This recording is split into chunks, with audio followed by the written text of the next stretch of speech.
Good morning, everyone. Welcome to this Edu360 Teacher Training Workshop. Thank you for joining us this morning.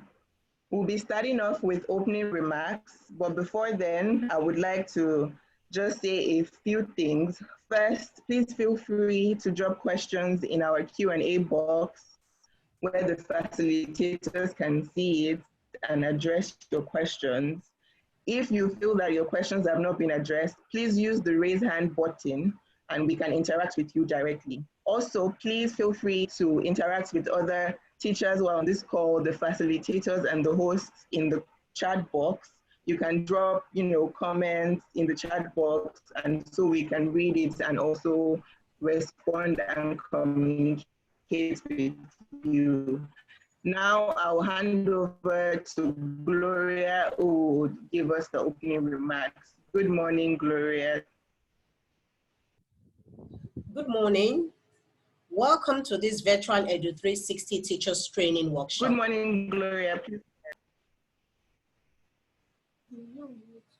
Good morning. Can you hear me now? Good morning. Welcome to this virtual. Gloria, please go ahead. Good morning. Welcome to this virtual Edu360 Teachers Training Workshop, and thank you for joining us today. My name is Gloria Omerie, Divisional Executive Commercial Banking at Union Bank, and I'm honored to be welcoming you today. Edu360 is a platform introduced by Union Bank to rapidly accelerate access, quality, and learning outcomes for Nigerian children and youth. The second edition of the annual Edu360 conference, which held in October last year, was themed Education Beyond Walls, which was quite apt considering that in today's world, almost all our schools are exploring ways to educate their children beyond the walls of the physical classrooms. We realize now more than ever before, it's important that we equip ourselves with the relevant knowledge and skills to get us ahead, and that's why we have put together this virtual professional development course for primary and secondary school teachers. In this session, we will be learning quite a lot about various technology learning tools and resources to improve virtual learning. I hope you make the best of it all. I will start by introducing our first facilitator, Omotolani Balogun. Omotolani is a teacher, trainer, and educational consultant. She has 10 years of teaching experience and acts as a grade coordinator in a school in the UAE. She's also an accredited Jolie phonics and grammar trainer. She has BA in French language and PGCE from the University of Nottingham and Masters from Walden University, the USA Educational Leadership and Administration.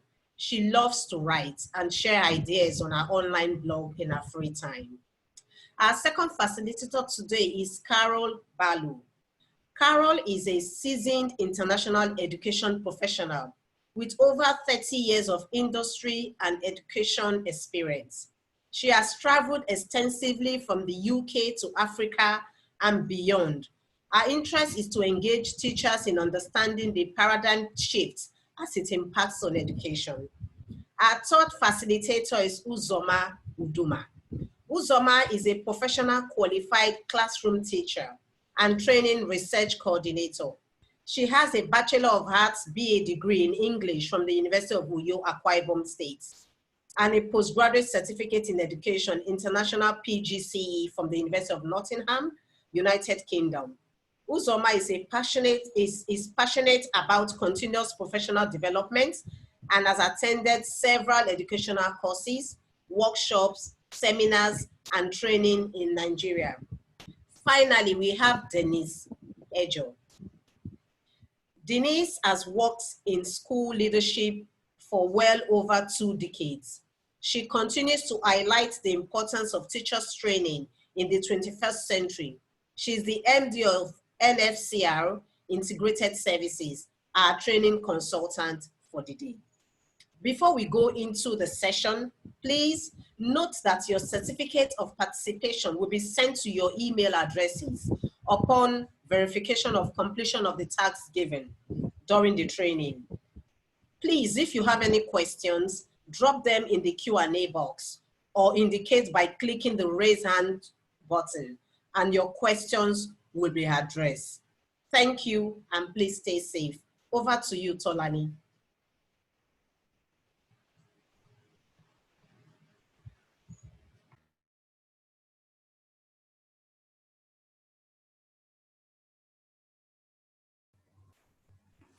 Good morning, everyone. Nice to have you here. Thank you for being here. Union Bank has always been in the forefront of empowering teachers, and this is an edition of the Teacher Training Workshop for 2020. And you will agree with me, there's no better way to do it than to be online. So my session today, we have 3 sessions actually planned, and it's going to be a flow. My session today is going to focus on teaching tools, online teaching tools, and designing resources that we are going to use, and various tips on how we can make that viable and effective for our children. So I will have to share my slide, then we get started. I want you to think in a minute about how you've found the last few months as an educator. What have you learned? What have you added? What have you subtracted? And what do you think is the way forward? We all have different experiences. And I must say that I'm sure everybody here as educators, we are different levels of our online journey as an educator. Some of us have successfully used the online method of teaching. Some of us are just embarking on it. Some of us are not sure. So whichever stage you find yourself, please keep your mind open, and there are a few things for you to learn and you can also build yourself on it. So once again, welcome. My name is Omotolani Balogun. Welcome to our edition of Education Beyond Walls, the Future of EdTech. So today, what am I talking about? Well, before we get started, I would like you to make use of the chat box in case you have anything you want to say. Please put it in the chat box and let us do this together. So first, I'm going to use this as an icebreaker. Please, can you take a good look at this? Let's try to figure it out. Yes, please, you need to do that in the chat box. Figure it out. I will give let's say 3 minutes. So just take a good look at it and let us discuss together. So I'll be viewing the chat box to see my fastest fingers, like I do to my children. Fastest fingers, where are you? Here I am, how do you do?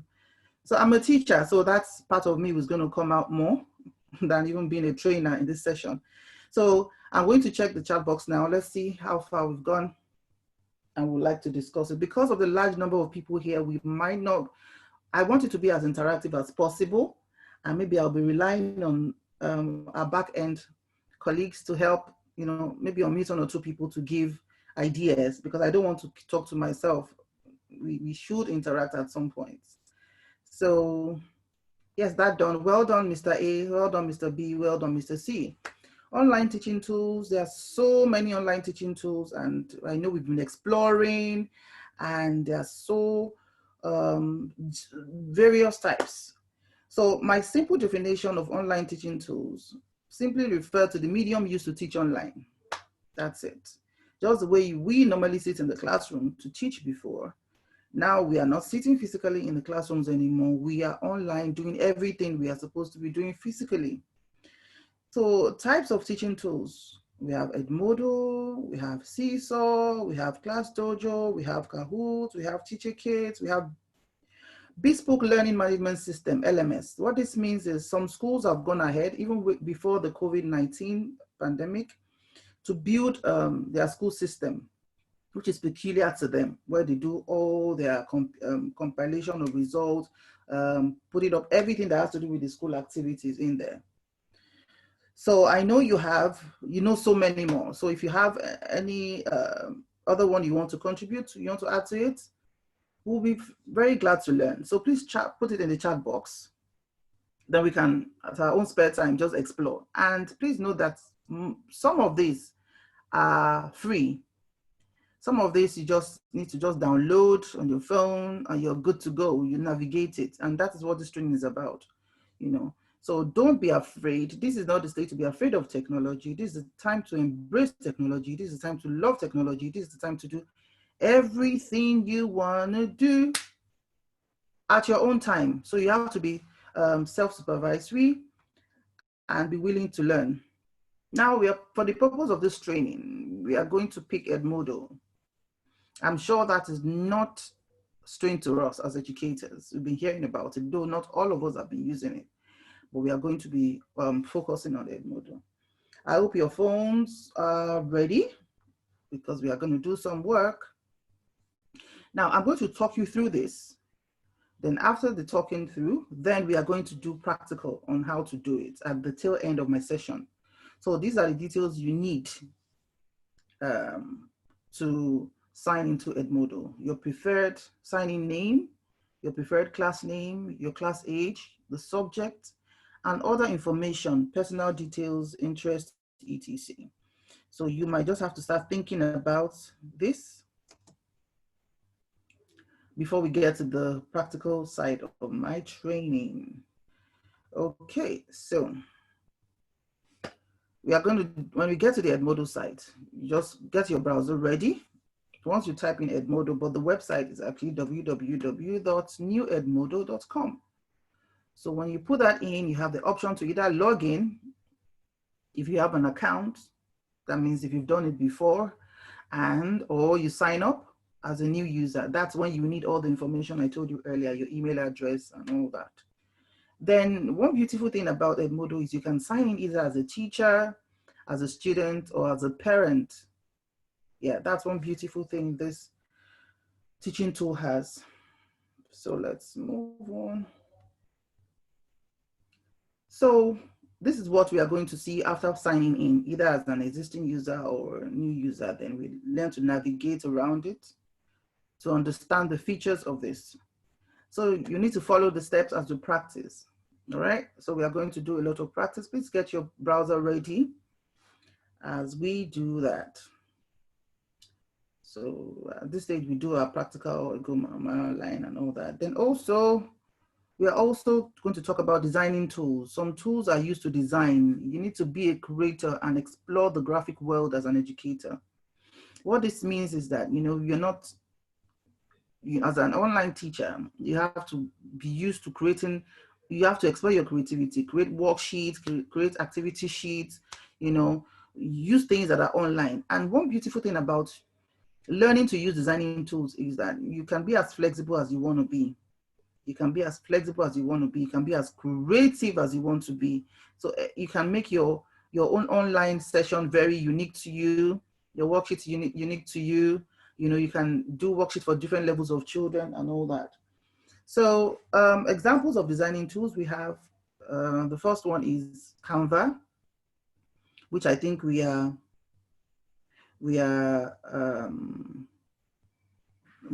used to. Then we also have Pixar, we have Design Wizard, and we have Befunky. Now, I know a lot of us are familiar with Canva. We use it for our posters and our flyers, and it's a very viable designing tool. And I'm telling you, you don't need to be a graphist to work with Canva. So we're also going to go through the steps of how to use Canva to create worksheets. Yeah, so we are going to learn how to create worksheets. And I think that's something that every educator right now should be learning to do. So what we need to do, that's the logo for Canva. So you're going to learn to download it. And we are going to learn how to, put one or two things into it. Then you're also going to practice the usage. Yes, you're going to practice it all in this session. All in this session. Okay, so let's do it. Let's get ready for our practice as we learn how to use Edmodo as a teaching tool, and also how to use Canva as our designing tool. Thank you.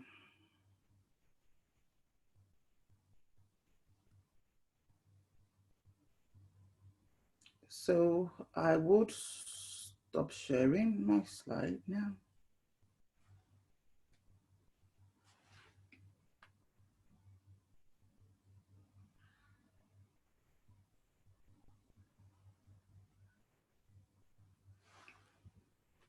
Okay, so this I have to do.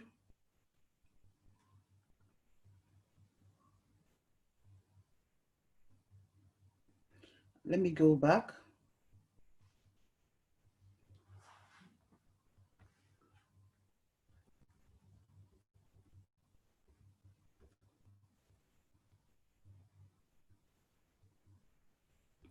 Let me go back.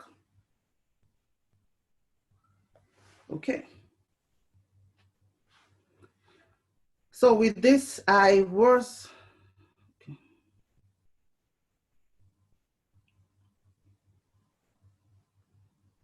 So are we ready with our browser to do the practice? So on your browser, what you just need to do is you type the Edmodo.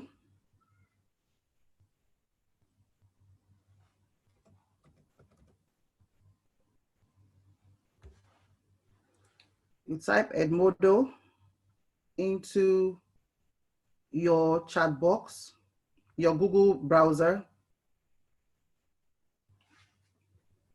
Type Edmodo in your Google browser. Okay, yeah. All right, let me just move back a bit into the answers you're giving me in the chat box. Raining cats and dogs. Yes, it was raining cats and dogs. Then the second one, I can see a lot of us have already put a lot of ideas. So let me just be fair to check what we've been doing.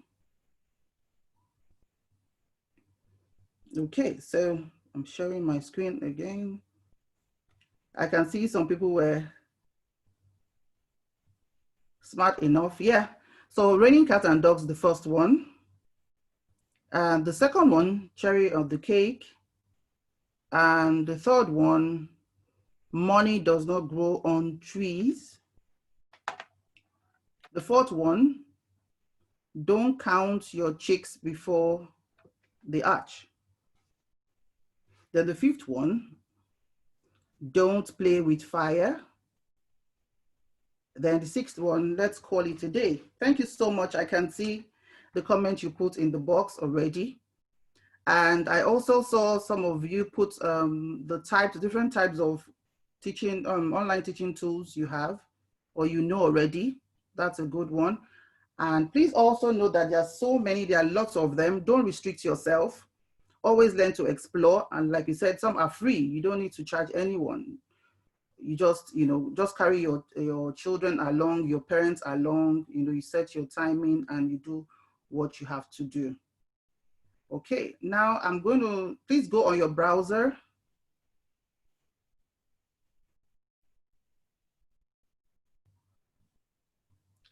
Please go on your browser. Then you put Edmodo. The website, like I said earlier, is www.edmodo.com. So you can actually, you have to download it, you have to sign in, or you have to log in. So let's see. And remember, one very important thing is for you to do online training, there are either two ways you can do it. You can do it live, that's the live streaming. That's a synchronous method of online teaching, or you can do asynchronous. The difference between these two is the first one, which is live streaming, has to do with you being at the same time on the learning platform where your children are there and you're also there, and you're interacting with them, you're giving them instructions, you're asking them questions, just the way you do in the physical class. Just the way you do in the physical class. So, so when you do that, you get children's responses, you give them activities to do, you can share anything you want to share with them, and they can give you the answer in the chat boxes. You can do pair children up, online, break them into sessions in the online training, make it engaging for the children. Make it highly engaging for the children. Now on the browser, what I just did was I put Edmodo, but the website is www.edmodo.com, right? So once you do that, like I said earlier, you have the teacher account, you have the student account, and you have the parent account. Now as a teacher, all you need to do is to go into the teacher account. So like I told you earlier, you need to get the name you want to use. Okay, for example, you have the option to sign in with Google or sign up with Office 365. Now, because I have, because I have a previous one, but here, if you're new, put your email address, your password, confirm your password, then you create your own account. But I have an account already as an existing user.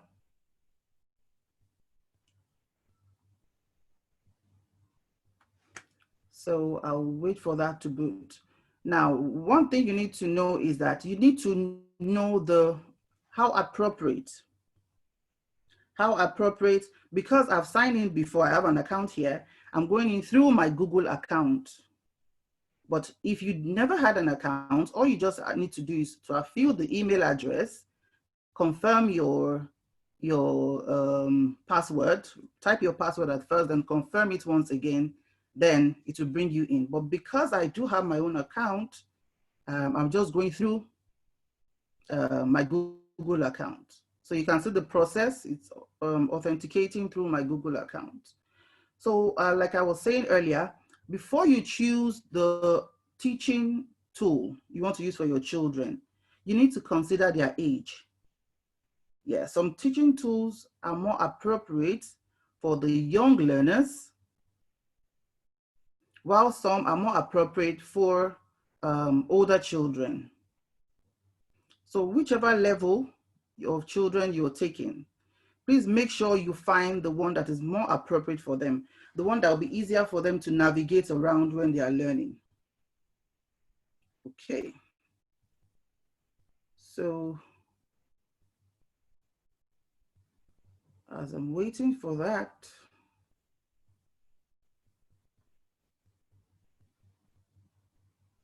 I will take a slight pause for that to finish booting. Okay, now it's taking a while for the Edmodo to come up. So while we are doing that, I want you to give me examples in the chat box of some synchronous teaching tool you know. Give examples in the chat box of synchronous teaching you know. Now there's one thing you need to know about online teaching. Anything can come up at any point. Always be ready to troubleshoot. Always be ready to think on your feet. Always be ready to navigate around. That is what is very important. Just be at your best. Your network could have issues. The app you're using could have any issues. But the most important thing, especially for the live teaching, which shows the expertise of your teaching, is that you always need to be on guard. You always need to think of the next thing to do. You always need to engage your children at any point in time. Okay, so like I said, as a teacher, which would you prefer? A synchronous online teaching method or the asynchronous online teaching method? Which would you prefer? Which do you think is easier for you to do? Now, as an educator, you might actually prefer the asynchronous teaching method of teaching, because it's safer for you. You go there, load up everything you know, load up, and tell your children, maybe through the emails that you've set their information to them. And like some schools will do, WhatsApp is very good. You tell your parents you've loaded particular content on the Edmodo, so the children can take their time to go there during the day, pick up their work, get it done, and submit, upload it. Yeah, so it's safer, kind of. However, the bulk of the work is done in the synchronous teaching method. Now, this method will say, okay, you've given your notice earlier to say, children, we are going to have classes tomorrow from 9 a.m. to 12, and maybe you've sent the timetable. So that means by 9 a.m., you should be online, and your children should also be online, you know. And that's what this medium, this platform we are using, you know, Zoom as a medium of teaching. Everybody is there. They are watching you. You're watching them. You're giving suggestions. You're giving questions. Now, I know some of you are thinking to say, okay, how do you use Zoom and something like Edmodo? Now, Zoom is an application that makes you do the, you know, the actual teaching. Some schools will have the Edmodo, all their work resources there, but they will still do the teaching. Some schools have a way of doing few days of live teaching and few days of using the Edmodo for the children to go and retrieve the course content, or use Zoom to introduce the concept and use Edmodo to give all the things they need to do. Now, I'm still waiting for the page to load, but we need to go on. Okay, like I said earlier, by now you should have created your account. You should have created your Edmodo account by either signing in or logging in. Now the features are it's so easy to navigate. When you get in, this is the page you find. And when you find this page, you have to create a class. Now, it's such a wonderful application that you can create as many classes as you want. Yeah, for example, it could be your history class, it could be your maths class, it could be your English class. You can create as many as you want. And you could decide the features that you want to make public, as you can see, and the ones you don't want to make public. It's your choice. And also, you have the feature of creating an assignment. You can create your assignment, you post the assignment for the children to do. And also, you can also set quizzes. Yeah, you can give them quizzes. You can also create a poll. And so when you set your assignments, you have the due dates where you tell the children the day to submit it. You can also, for example, my first day of Edmodo could be a welcoming post. Hello, children, welcome to grade 3C, da da da da da. I want you to try and introduce yourselves. Tell me a bit about yourself. So it's interactive. Though you're not online, though you're not physically seeing each other, but you can use it as a medium to get your children to engage with you. So your first lesson could be everybody introduce yourself. I mean, your first post could be everybody introduce yourself. Tell me how you feel. Yes, Miss Adeni Mary, Kahoot's app. Yeah, I can see that. So your first lesson, your first post should be more about the children. Don't just open it and feel the next thing to do is, my Edmodo account is ready. Okay, so don't just create it and just go into it like that. It's a classroom. Just the way you would not just enter the classroom on the first day of the term and just say, we are doing addition of 2-digit numbers. You won't do that. You would introduce yourself. You make the children familiar with you. You make everybody, feel welcome. You let the children tell them about you. So the same thing with an online platform as well. So as an online educator, you create the platform where you introduce yourself, to let the children know 1 or 2 things about you. And you can even upload your picture. You can upload your picture. So when you do all of this, it makes room for the bonding between the teacher and the children. So we don't lose the entire bonding thing. We don't say because we are online, we are just there to dish out information and go. No, it doesn't work like that. So you do it in a way where you can interact with the children. So they can always tell you, oh, my new teacher's name is Miss Uzoma. Oh, my class is grade 3C. There are 20 children in my class, and tell you the names of the children in their classrooms. So that's one of the beautiful things about, having children in an online session. They can tell you their interests, they can tell you their dislikes, they can tell you the challenges they're having doing their homework and different things like that. Okay, so yeah, I can see a lot of you saying your Edmodo is ready. So if your Edmodo is ready, if you signed in, create your classroom, put your class name, put the subjects of your class, and also go to the teacher, there's a place underneath, go to the under section and introduce your children. Introduce yourself to the children. Post a picture, upload a picture of yourself.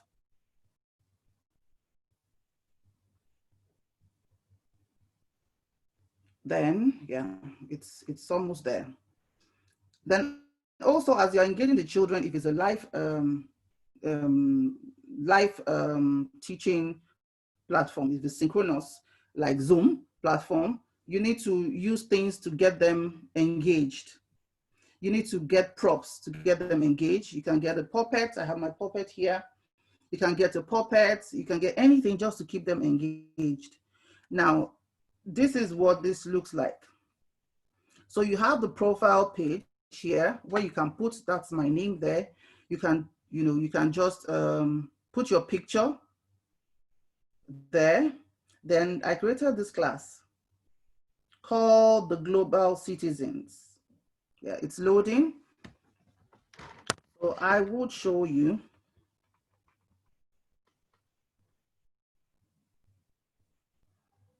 You can create a class, you can create a group.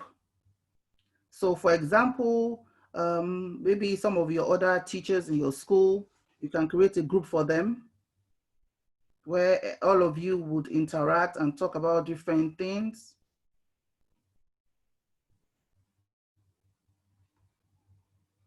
Okay. So you determine what you want to post. You always determine what you want to post in the Edmodo app. Okay, like this is a post by another teacher. So if you want the post by another teacher to show, this is what it looks like. If you don't want it to show, you click on this for your class activity only, okay? So it depends on exactly what you want to do.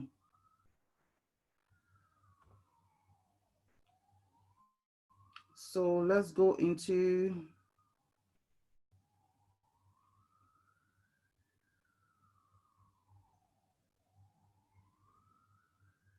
this. Okay, so my classes. Now in my classes, like this is the class I created. This is the class I created. If I want to create a new class, you're free to create as many classes as you want to. Now, yeah. So this is how to create a class. So you name your class. Whatever name you want to give to your class, you're free. Name your class, okay? So whatever name.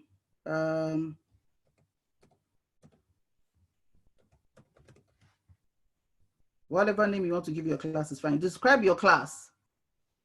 As a teacher, you need to give a good vibe to your class, that anybody entering your Edmodo class will feel, oh, this is a vibrant class and all that. So you can describe your class to say, a class of high achievers or something. So just give your class the feel of you, yeah? Give your class the feel of you. Select a grade. Yeah, this is very important. You need to select a grade. Are you teaching kindergarten, pre-kindergarten, grade 1, 2, 3, 4? So just pick any class that is relevant to you. Then you need to select your subject as well. Like I said, there are so many subjects. You have variety, science, social studies, computer, language arts. So just click on it. Then sub-subject. If you have a sub-subject, just pick. Then change color. Yeah, this color coding also helps as well. So you change color to whatever color suits you. Just pick any one. So for example, maybe for a social studies class, you can pick pink. For a geography class, you can pick green. As you want it. It's not limiting in any way. So you create your class. Then one other thing about this is for you to get the most of Edmodo when you're working with it, you need to refresh. You need to refresh as often as you can. Okay, so welcome to Achievers. What's next? I've created that class earlier. So we have add students. So when you need to add your student, definitely as a class, you have the list of the children in your class. So you either get all your class lists ready, and this is like one off, okay? You get your class list ready, you insert the name of your children, invite other students and teachers. Now let me go down to where you're going to put your children's names. For example, create students account ahead of time. So as a teacher, you know you're teaching grade 3, and definitely you have your class list. So what you need to do is you can copy and paste a spreadsheet to add students to your members list, okay? This will generate a handout with each student's login information. However, if you just want to type it in, it's fine. So for example, I could just type this in and say, Ozoma Uduma. Okay, now you put the first name, then we come back to put the last name, Uduma. So you're creating your class list, just the way we have our attendance list, you know, physically in the class. So you put the child's parent's email address. So you put it there.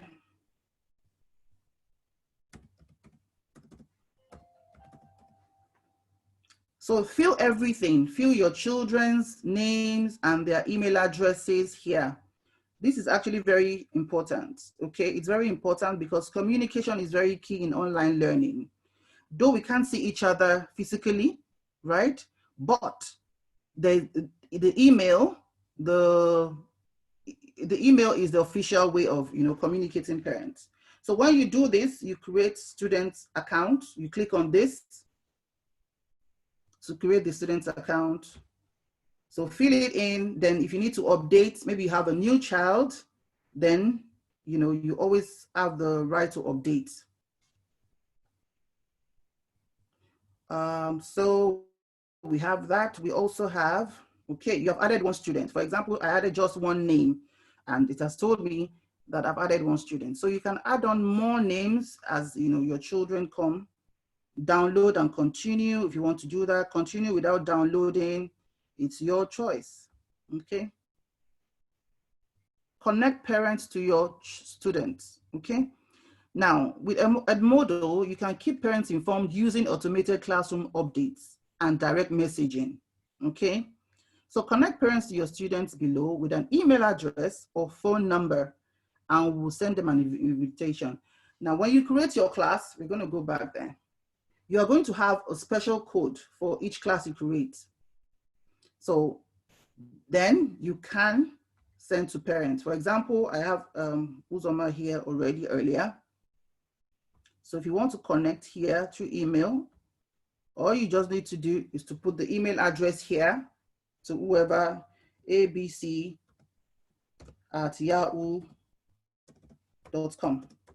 Okay, so you put it there, then you click on invite. You click on invite. There's no account called that. Okay, I'm just putting the ABC. So when you create all of this, you're creating your Edmodo class to go online. That means you send them the link. Okay, so add-on students if you want to do that and all that. So you send them the link. The link will tell them how to log in. So when they log in as a student, they put the link in there. You can share automatic class updates with parents by connecting them to students. Yes, there. So let me go to classes. This is my class. Then also when you have assignments, yes. When you have assignments, you need to, this is where you can view your assignments, the due dates and all that. I'll show you the other method. Like I told you, when you post something on Edmodo, when it's taking a while to upload, please always refresh. That's very important. Always refresh and give some, a little time sometimes. So for example, before you send something to parents, make sure you've uploaded it, check it, refresh it before you send. So here is our library. Now you might need to upload some resources on your library that the children can have access to. The way we normally go physically to the library to pick up things, big books and resources. So here is our own online library on Edmodo. All right. So you create a new one.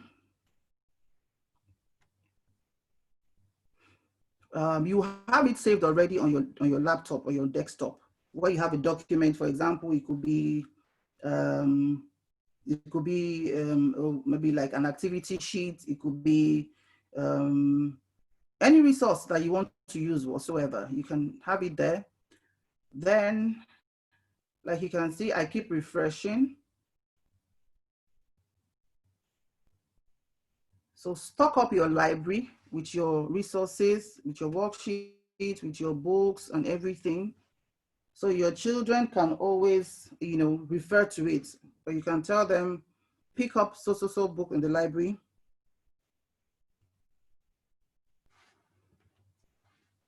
To use. Okay. Okay, for example, if you want to create a document, like the Word document, this is the outlay. You come here, put everything you need to put here. Like I said, you have to be very creative as a teacher. You're teaching them a particular subject, you're teaching them a particular concept. So the key things you want them to know, when they come to the library, you keep it here and you save it. It's like a normal Word document. Then you can do all your, whatever activity you want to do there. The world around us.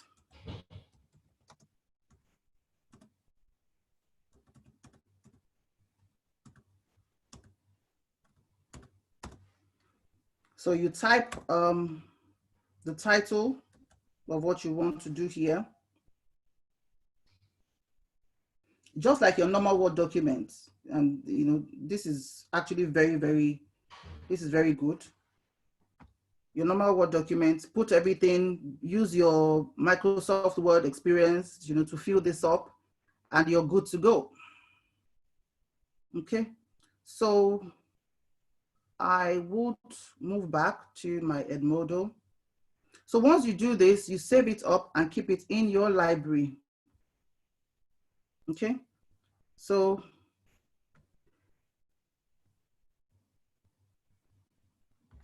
if you want to create a new one, okay. So as you can see, I clicked on new, and when you click on the new, you have file upload. You have it saved already on your system. You upload it, new folder, you create a new folder. If it's a link, for example, it could be a link to a resource on the internet. If it's a link, you put the link there. If it's a quiz, you put the quiz there. Word document, Excel, PowerPoint.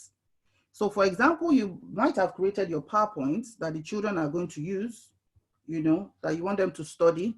So you put it there. So you put it in there. So once you put it in there, they are good to go. So all your children need to do is to sit down at their own time in their own homes and look through the slide that you've prepared for them. Okay, so it's not limiting. You can create your own and upload it. You can create, you know, your PowerPoint, Excel, and all that, and save it in the library for the children to use. Yeah. Okay, so that's that about the library. So like you see what I was pressing, you have the home icon. If you want to go back to the page, you go back home. Okay. Now, if you have thoughts to share with other teachers, like I said, it's also a good networking tool, you know, with other teachers. Class activity only, you press that. But if you want other people to see what you're doing, or if you want other teachers' posts to show on your dashboard, you're free. You can do that. Then share your thoughts with other teachers. Like I said, it's left to you. So if you click on this one, you can actually, you know, ask teachers, other teachers for ideas. For example, how do you think I can teach XYZ? Share your thoughts with other teachers, okay? So it could be any teacher on Edmodo or your connection. That means those in your group, okay? So when you do this, you know, it's an amazing thing. Just the way we interact on Facebook and other platforms, this is actually for teachers, and you can get solutions. You can get ideas for, you know, for your lessons and your life as a teacher, which is a very good feature I like about the Edmodo app. Okay, so we move on. At this point, I would try to stop share. This one. I'll try to stop share this one and take a look, one or two things to look at the our box. You know, I'm very appreciated. I'm looking for some questions about who. Okay, you can download it. Okay, your questions are being answered because I didn't want to leave you all out. As you're asking the question, my colleagues are answering the question. They are giving you the answers, which is very good. Okay, now we've talked about the online tools. I'm going back to my slide. I'm going back to my slide. We've explored the features of Edmodo, and you need to keep exploring. You need to just keep exploring. Once you get into that app, it's so easy for you to navigate. But what I will tell you is keep refreshing it. Keep refreshing it. It might not be as, you know, quick as you want it to be, but keep refreshing it. Now, the designing tools, I'm going to go into this. We are going to use Canva. Are we ready? We are going to use Canva as a designing tool. I love Canva. Absolutely. Absolutely, absolutely. So now to do this, you can either download Canva or you can just use it on your browser straight on. It's your choice. So are we all ready? Are we all ready? How many students? Okay, your questions are being answered. So let me just keep going because I'm actually just drawn to the questions you're asking and I feel like, you know, just talking about it. Okay, now let's go on. Now for Canva, Canva is a beautiful tool. Canva is absolutely awesome. You can do everything with Canva. When I mean everything, I mean visually everything with Canva. Okay, so go on your browser. Go on your browser. Let us see what we can do to make a worksheet. We just make a simple worksheet, yes? Okay, so what you just need to do, you just type Canva. Just type Canva on your browser. Have we done that? Just type Canva on your browser. You saw the blue icon I showed you earlier. Now, for Canva, excuse me, you can decide to download it. You can decide to download it on your phone. So go to App Store, okay? Or Google Play Store. and download it, or you can just use it directly. Like what I'm doing now, I didn't go through my app. I just type it on my browser. So when you have Canva on your browser, when you type in Canva, you just sign in the normal way. Always prepare your username, prepare your password, very important. Don't keep forgetting. You know, I know we do a lot of things passworded these days, but please always make sure that you keep your the IDs you're using for this account. Okay, so it brings you to this page. This is the wonderful world of Canva. Wonderful world of Canva. It's a wonderful world. Okay, so now you can design anything. You can design anything. Like I said, you can design a flyer, a poster, anything whatsoever. So what do you want to design this morning? Okay, let me look at the features on the left. Recommended for you, all your designs. It shows me all the designs I've worked on. Brand kit, if you want to brand, create a team. You can create a team, put some of your children, some of your friends there, all your folders and trash. Now this morning, what are we going to use Canva for? We are going to use Canva for a worksheet. Now, as a teacher, you know what exactly you want to teach your children. You know the levels, and as a teacher, definitely you know you have to differentiate activities. Yes, so you can make worksheet for your different levels of children on the same topic. All right, so you can make worksheets appropriate for your low achievers, for your medium achievers, and for your high achievers. Okay, so let's shoot.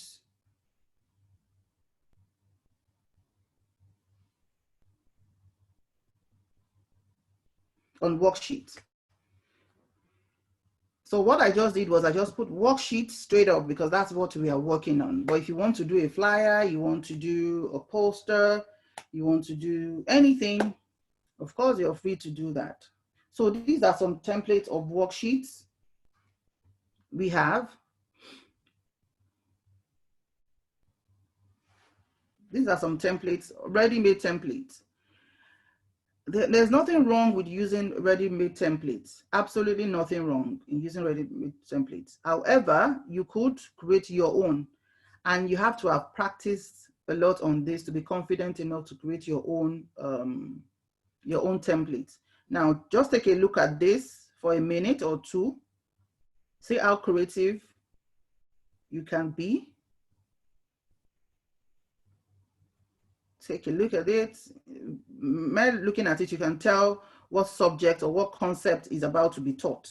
Yeah, so I'll give you a minute to take a look at it.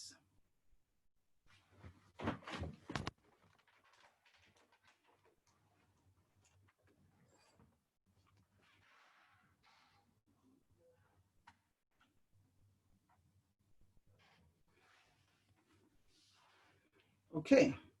Now, looking at this, you could decide to just use your Canva to adjust a different design, but I would prefer to use a blank template. So I click on the blank template. I want to create mine. For example, I know what I'm teaching the children.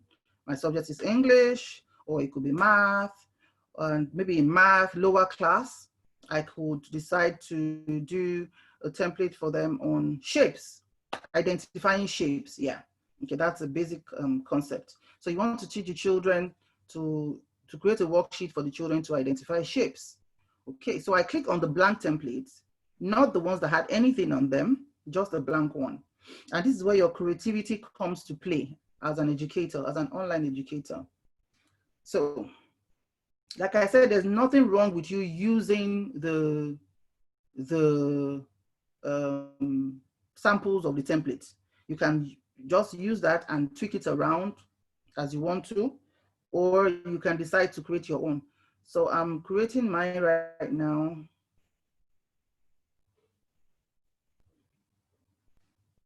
So let's wait for this to, okay. So on the left-hand side, as you can see, those are the features you're going to use. You have the templates, you have the uploads, You have the photos. Yeah, it can actually go into your photo library to get you your photos. You have the elements. You know, the elements are the shapes, different types that you want to use. You have the text, if you want to type anything in there. You have the videos, yeah. You have the background, and you have the folders, okay? As you can see, we have the maths worksheets, and we have the English worksheet, we have social studies worksheets, we have all results. So you can decide to just pick on any one. Okay, for example, if I click on what time is this? If I click on what time is this, can you see it? Now, this is the template I just saw here, and you might decide to just tweak this around. So all you might want to do is we might just say, okay, I want to change this timing. I don't want to have 3:30. So you click on it. You click on it, on that box, and you take it off. So anything you want to do, you can always do, tweak it around as you want, delete it. And the buttons here, we have position. Look up where the cursor is, you have the position. You also have this tool that helps you copy the style, okay? You also have transparency. It depends on how you want the worksheet to come out. You also have the link. You have the link from the internet or wherever you got it from. The lock. You can decide to lock or unlock it. You can decide to duplicate the page, or you can decide to trash it, delete it. So I'm going to delete this now. It's deleted because I like I said, I don't want to use the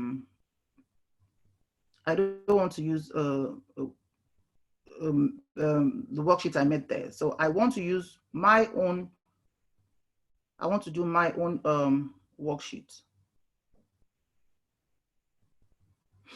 Okay. So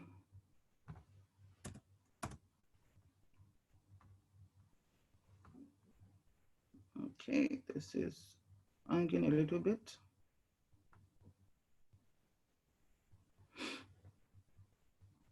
Okay, no, this is writing prompt. I don't want to write in prompt. I just want to do mine.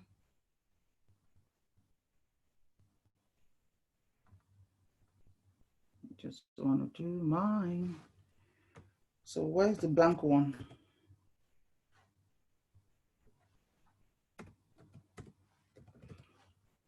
The ready-made one, I've already come on top of the blank one I wanted to use. So I just type worksheet back in there because I don't want the one they've used before. Okay, as you can see, you also have colors. Yeah, we can also make colors, put colors on it and everything. So where is the blank template? I need the blank template now. Okay, so if you have the blank template, all you need to do is to determine, okay, no, this one is still coming up. I don't want this one. Okay, so I'm just going to be so nice to delete the features. Now, let me refresh it again. Now, this is something you need to learn to do.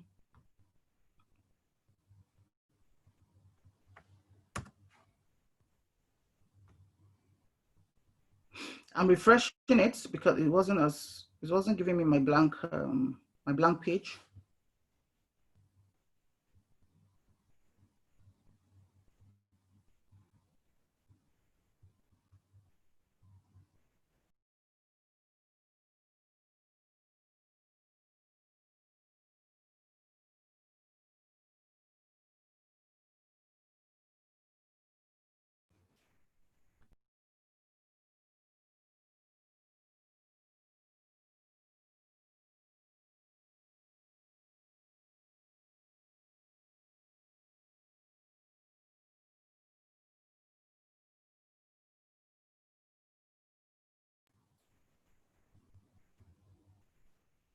Okay, now it's loading.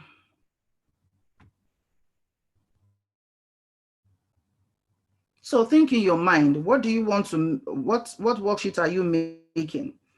What are you going to use pictures, or are you just going to use question and answers, or are you just going to use both, or what is the instruction going to be? So all of this, you have to get the information ready before you start creating your worksheets. And if you're creating separate worksheets as well, know what you're expecting in each of them. For example, maybe you just want the child to color, okay? So you just want the child to color the object, or you just want the child to color and label the object that you're trying to say. So get all your information very, very ready. So when you get to start, you eat it off straight quickly. And like I told you, the online world is so, so interesting that things will definitely come up. Yes, there's no way you can be teaching online and not expect for you to troubleshoot at different point in time. But like I always tell my children, the show has to go on. It's very important. So don't fidget, don't fight technology. I think that's one thing we need to take out of this training. Do not fight. You can't fight technology. It's here to stay. And in as much as you use it for teaching, meetings, or anything you're doing, and as an educator, you have to be patient enough. You have to think on your feet of, what next to do. Okay. So I am going back to the worksheets area. I don't have so much minutes left, but we're going to do this together. Okay. So I'm going back to the worksheet, and now in just a few minutes, I would try and do it from scratch. Try and create it from the scratch. Okay. So here is where we came earlier, so you can tweak it as you want to, but I'm going to the blank one. I just want the blank one. I just want the blank one. I just want the blank one. Okay. So when I have the blank one, I'm at liberty to do anything I want to do, however I want to do it. Okay. So don't be restricted. Do whatever you want to do. But in my mind now, I know the subjects I want to do. I know what the pictures I want to put inside. I know how I want my outlet to be. So as I'm waiting for this, well, definitely you would have done this ahead of your class. You're not doing your Canva activity during your class with your children. Let me just say this, just, like we're having a Zoom, for example, maybe we're having a Zoom meeting class. You're not doing this where the children are, okay? Because it's not that you're teaching them the art of Canva. So do this before your lesson. Let me be very clear. Because, we are different levels of understanding of the online world as teachers. Some of us are way ahead of this. Some of us are learning to just do it. So you're not doing this in front of your children. Please note this, except you're teaching them the Canvas skills. Okay, so I have my blank template now. Okay, so one thing I want to work with is the shapes, the elements. I've clicked on the element. Can you see it? Can you see my clicked icon? I've clicked on the element. So it's booting. It's going to give you different things you might want to work with. Shapes. For example, I want to work on shapes. I want to use shapes. All right. So for shapes now, okay, maybe I want the children to identify shapes. So I'm going to bring in different shapes in. Let me bring in this circle. Okay. Maybe for your kindergarten children, that are just learning, this. So now look at where my cursor is going to. You could decide to do whatever you want to do with it. I'm shrinking it in size. Can you see? I'm shrinking it in size. Okay, so you could decide to shrink or expand. You could decide to take it up. Can you see? So you have to be in control, holding your cursor to do it. So you can decide to make it smaller. Can you see what I'm doing? You can decide to take it to the left or take it to the right. So you need to be in control of your cursor. You see? So you're in control. Now I have this in here already. So I'm thinking, okay, which other shape should I bring in? Maybe I should bring a triangle. So I click on the triangle. Can you see? I click on the triangle. Now clicking on the triangle, as I said earlier, can you see where my cursor is? You could decide to shrink it also. Yeah. You decide to shrink it, you decide to take it up. This is bringing up, I can see some people thinking, when did I become a graphist? It's all creativity, it's all you trying your skills, trying to see how to make yourself a better online educator. So I want to try and put this. Now be very careful. If you click on the previous one will move, but click on the one you're working on. Okay. So you move it. Now I did this because sometimes when you click, maybe it's dragging or not moving. If you want to delete any of this now, all you need to do is go to the delete button I showed you earlier. So you click on delete. Can you see it? Let me do that again because it's very important for you to know that. I have this already, right? And I was trying to bring it up. So if you're trying to do something and it's not working the way you want it. So let me click on another. Okay, let me click on this. It's going to come on it. Okay, now you can see this has already come up on what I was doing, but this is not what I wanted. Okay, so all you just need to do to get this away, come to the delete button over here, click on it, so it goes off. Then you go back to what you're doing. Okay, so you have this and you want to shrink it. Okay, now I want to bring it up.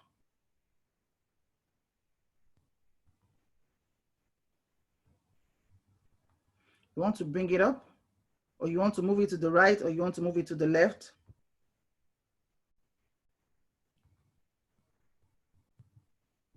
So you're free to do it. You can move it anywhere you want to move it to.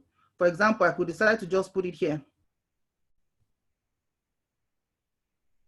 Okay, I could decide to put it here. If you want to make it a bit bigger, just put it. Okay, so for my kindergarten children, I'm trying to put shapes in this worksheet. I have the circle, I have the triangle. Then I could decide to put my square. I click on my square. And please note that Canva has the free version, which is what I'm using right now. Yes, it's very important for me to share that with you. And it also has the premium where you have to pay for it. It's called the Try Canva Pro. It's up here. Yeah, Try Canva Pro. So you can subscribe to that also for you to have access to more features. So now I'm shrinking this. I hope I'm not too fast. And maybe some of you are trying it out. Please don't be afraid. That's just what I want to tell you. Be yourself when you're online. 1,000,001 things will go wrong. Trust me. I have done a complete 3 months, a term of online daily teaching. And I will tell you some days I feel like pulling my hair out. It's crazy. But the truth of the matter is always let the show go on. I think that's something I learned from my broadcasters, my presenter friends. Whatever happens, the show has to go on because you know the objective of why you're online, to teach your children. So always make sure that you do that. And I also share this with teachers who use Zoom. Anything can go wrong on Zoom. I'm telling you, even the techiest of the techiest can always have issues, okay? But as a teacher, I will tell you that whatever it is, have your PowerPoint always ready. Have it ready. So it comes back, you're not able to share whatever it is. There's always something to do to engage your children. The synchronous learning, online learning method is the most difficult, but it's very doable. Trust me. Okay, so now I'm trying to make this. You can either make it my square or I make it a triangle. I'm trying to shift it down. So be in control of your cursor. Some of you are trying it right now, and I know you might be like, oh, this thing is not moving. This thing is stiff. Do not worry. You will get there, okay? It's just constant practice. So here, I have this shape here. Then I need one more shape. Let me see. Okay, basic shape for KG. Okay, so you could decide, I could decide to make it a worksheet where my children can color or just identify. So I'm shrinking this and I'm bringing it down also. Just be in control of your cursor, that's it. Yeah. Some of us we struggle with alignment. Once you practice this, don't worry, you will get better and you will enjoy it. So now I have my 4 shapes here, right? And this is just a blank. You're thinking, what am I going to do next? Not to worry. Go back to the left-hand side where you have the text. Click on text. Okay. Now I have my text. Click on text and add a heading. Of course, whatever you're doing must have a heading, must have an instruction. Okay. So I've clicked on add a text. So what am I going to put here? It came twice because I clicked it twice. Good. So you delete it. Click on the delete button. Yeah. So whenever you're doing anything and maybe it gives you the double of what you did not intend to have, click on delete to delete it immediately. So I'm adding a heading to this. So what you just need to do is put your own heading in the box. So for example, what do you think this would be? What do you think the title of this will be? Definitely it has to do with shapes.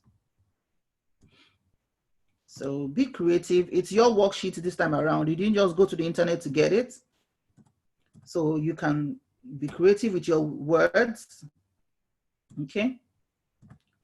You can be creative with your words and say, this easiest thing you can say is identify the shapes, which is very basic. Okay. However, because I'm working with my kindergarten children, I can say,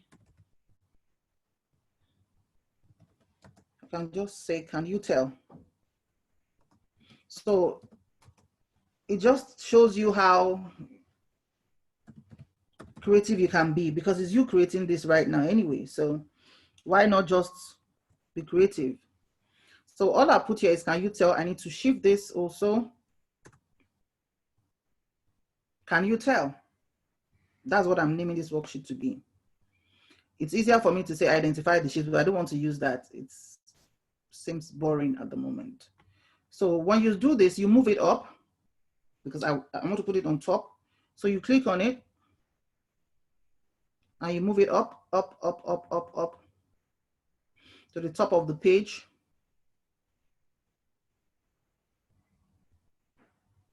Now, one thing you have to be careful here is once you're moving it, you can go and click another shape, and that's not what you want. So make sure you click in, yeah. You click in and you bring it up. Can you see? Don't go out of the worksheet, just stay in there. Okay, so you put it at the top because that's where I want it to be, yeah? So can you tell? Then maybe you want to put the child's name, you know the way a worksheet will look like, the child's name, the dates. So I don't need to use a broad heading for that anymore. I could just add a sub-heading, okay? So I've clicked on add a sub-heading. So in my sub-heading, what do I want to put there? Maybe name. You know, the way you have worksheets, you have the children's name. Years ago, if anybody had told me I would sit down and be creating a worksheet, I might not believe it. But here I am with my online life, and we just have to embrace it as educators. So here I want to put maybe name. Put your child's name. Please always make sure you prepare this on time so you can give it all the feel you want it to have. Don't do it hurriedly, or don't ever try to do it during the lesson. It doesn't work like that, please. Okay, so I want to put name. Put the name because I'm taking it right up. Let me use my capital letters. So I put name. So when I do this, definitely I'm taking it up. I want it here. Okay, so I want it here. I'm still moving it a bit up.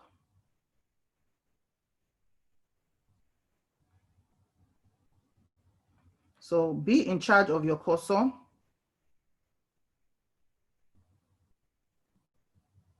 Okay, so now I still want to put the dash, dash, dash. You know, like when you have a worksheet where you put a child's name, then you can put your dash, dash, dash. Okay, so now let me show you something quickly also. So whenever you still want to go into the shape, click on the shape, you have it there. You want to remove it, click on it, click on delete, it goes off. Okay, so you're still in control. It's not permanent, like it's going to be there forever and ever. All right, so here you say, can you tell? You have the child's name. So for example, this could just be a worksheet where you're showing your kindergarten children to say they should tell you the shape it has. Okay, so if you want them to write or label it or give a caption or something, then you can always do that. So you have your name, you want to put the date, click on subheading again, or add the title or the body, anything you want to do whatsoever, you are free to do it. It's your worksheet, but it has to be appropriate for the age of the children you're teaching.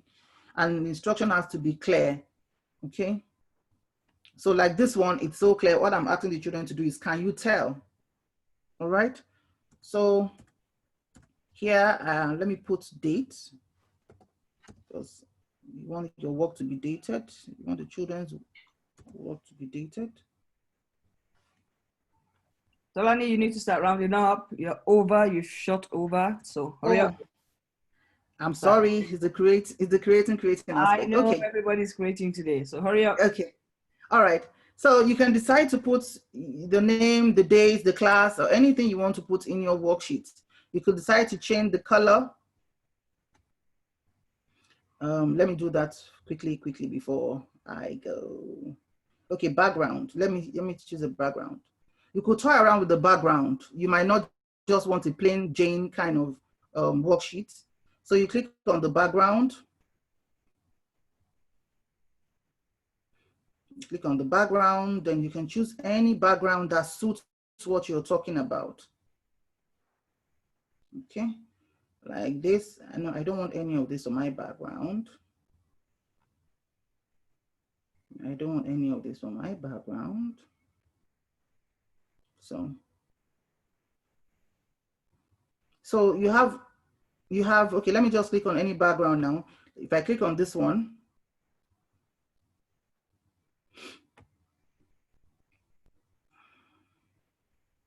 okay, I click on that background and look at what it gives to me. So you have the right to pick any background you want as this suits what you're doing at a particular time.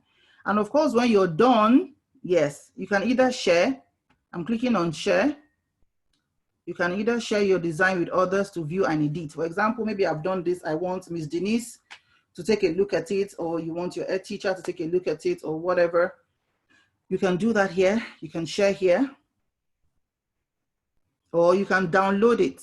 Can you see the download icon? You can decide to download your worksheets, then you save it on your laptop. So that's that about this. So let me go back as I round up my session. Please, like I told you earlier, there are so many things you can do when you're teaching the children online. I feel a bit restricted because I'm unable to really talk to you, to hear your views, to hear where you're stuck and what you can do. But my colleagues have been answering your questions, trying to see where they can, give you an instant answer to your thoughts. Never, ever be afraid. Please take that away today. Never, ever be afraid to try things new online. The moment you let fear overcome you to do your teaching online, the moment you start messing up, things are going to go wrong, trust me. But you have to keep the show going on, okay? Be as creative as you can be as ready to shoot as you can be as jovial as you can be. And in your synchronous teaching of the children, use so many things that will get them excited. Show them many items in the, because I was teaching, because I'm teaching now, I was teaching shapes. Bring things life. Show them the shape. Tell them to go into their rooms and bring a mini box that looks like this, that has a circle shape, that has a square shape, that has whatever shape. It brings it to life. It makes it more exciting, and they will not want to leave your screen. So those are the little things you can add to your online teaching. So as a 2020 educator that has attended the Edu360 Teacher Training session, you should be comfortable using at least one app.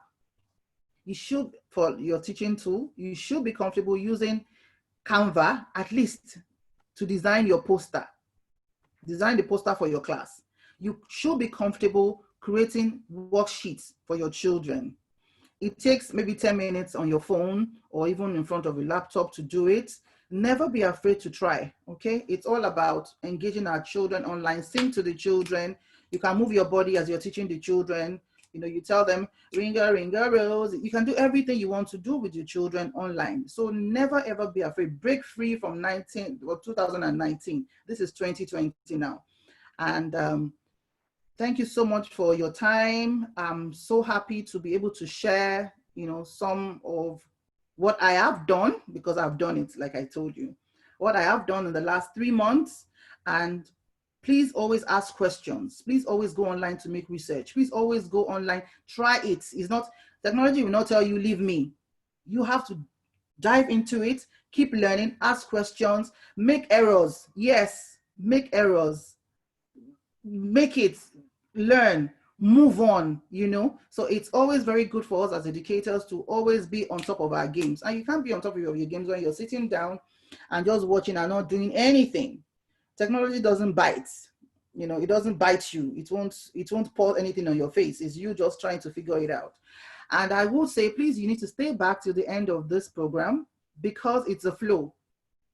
My colleague is going to take over from this point, and my next colleague is going to take over from this point. We are going to learn to create a lot of things, a whole lot of things. I've had fun doing this, but I'm not really happy. I'm not able to respond to your questions, but I can see them answered already. Thank you so much. My name is Omotolani, and it was really exciting sharing, though at the point I was thinking, why is this thing freezing? Why is it not moving? Well, you know what? The show had to go on. And I'm really glad I'm able to share some of my thoughts with you. God bless you all. As I hand over to Ms. Denise to continue the program. Thank you very much.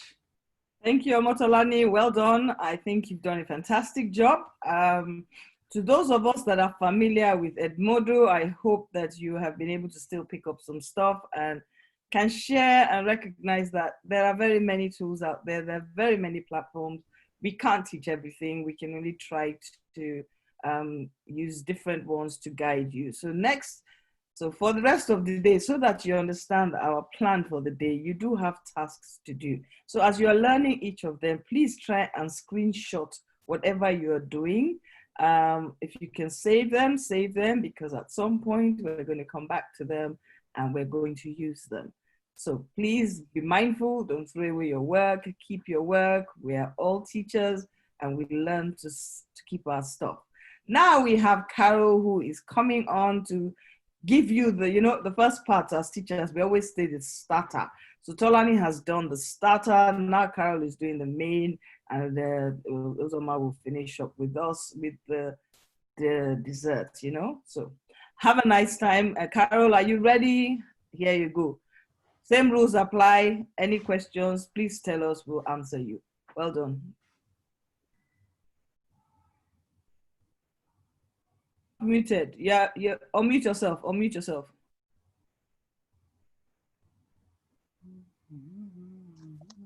Good morning, everybody. Good morning. My name is Carol Barlow. Welcome to Edu360 Teacher Training Workshop. So I'm going to be facilitating the next session.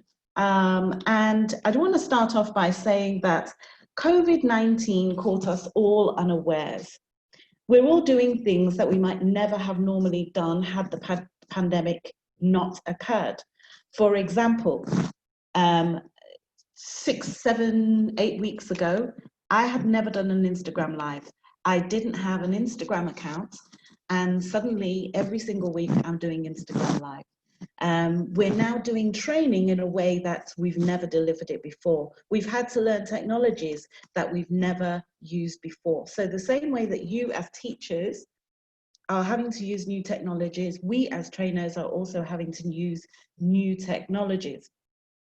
Technology and e-learning, the bottom line is that, and I noticed some of the comments that were being made as we were going through, technology is here to stay. And as educators, if you are not literate, if you are not computer literate, and when we say computer literate, we don't mean that you can type in a Word document. I think you're learning, those of you that have been teaching online will know now how to make videos, you'll know how to use PowerPoint, you'll be learning how to make worksheets. We've been looking at Edmodo today. That's the first time I learned something new today. I've used Canva for the first time. So all of us are using things that we've never used before. And it's taken us out of our comfort zone. And that's not a bad thing, because as educators, we need to be perpetually learning. We need to be learning all the time. So today, what I'm hoping to do is to look at an introduction to e-learning. We're looking at the flipped classroom versus blended learning, and we're looking at how to create a successful e-learning strategy. And then I have an independent activity for you. So e-learning teaching models. In recent years, both the flipped classroom and blended classroom have sprung to popularity, especially in more recent years, at all levels of the education spectrum, all the way from early years right through the way up to tertiary education. Often, and I've made this mistake before, often we use these terms interchangeably, but they are not the same. And one of the things that we want to look at today is how they are different. And then I'm going to be asking you questions throughout that I'd like you to respond to in the comment boxes. So I'm going to ask you questions as we go through, and I'd like you to respond in the comment boxes. So the flipped classroom is the first e-learning model that I want to discuss. Broadly speaking, it switches the role of the teacher in the classroom. So it flips, literally. What you do in the classroom typically as a teacher is you deliver the content. However, and then you send the children home to do tasks, to do assignments, to do a piece of work independently. But the flipped classroom changes that. So what you would do now is, in the way that some of you have already been doing, you'll present children with videos, you'll give them research assignments, you'll ask them to go and find information either in a podcast or a blog, or you'll get them to do research on the internet. But basically, the learning takes place at home. And then the children come in to the class, and they now get to do their homework or their assignments.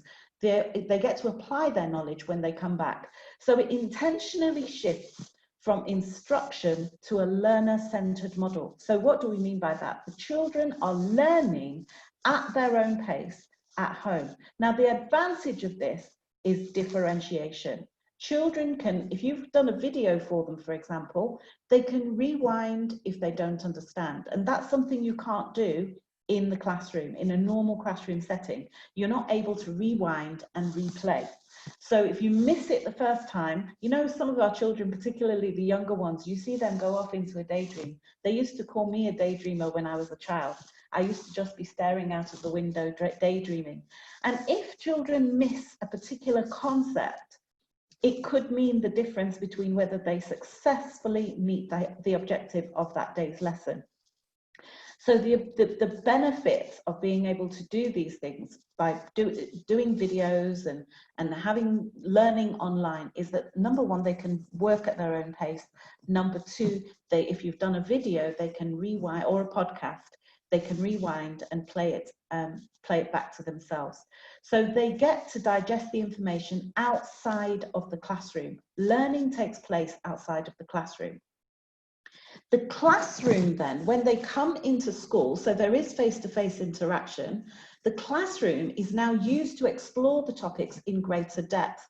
So they're able to now look at the practical assignments. Now, if you think about it, a lot of children go home at the, in a typical traditional classroom, they go home with an assignment to do. And usually that's the hardest part.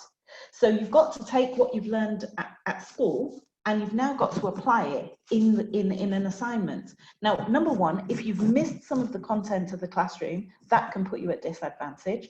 Number two, if you've not fully understood what you've been taught in the classroom, it makes the homework more difficult and more challenging.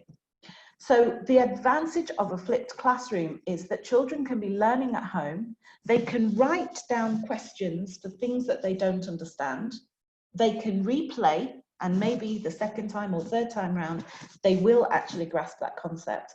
But then they come back to the class and they can now say to the teacher, I really didn't understand. And it's an opportunity for the teacher now, rather than wasting time teaching everybody the same concept all over again, she can now differentiate and support those children who require a little individual help. The classroom is used to apply the learning through assignments and activities. Now, I hear a lot of teachers that talk about the fact that the curriculum that they're dealing with is cumbersome, it's heavy, the content is heavy, there's too much content, and they struggle to cover that content. This type of classroom changes that. It allows you to actually put the content onto. So the challenge for teachers is, as some of you who have been doing online learning, some of you will know that you're probably working harder now than you've ever worked, because you're having to prepare videos, you're having to prepare worksheets, you're having to prepare slides, you're having to prepare, get used to new applications and so on and so forth. But do you know something? If you were teaching the same thing next year, it wouldn't be so much of a challenge, because all your resources are already prepared for you.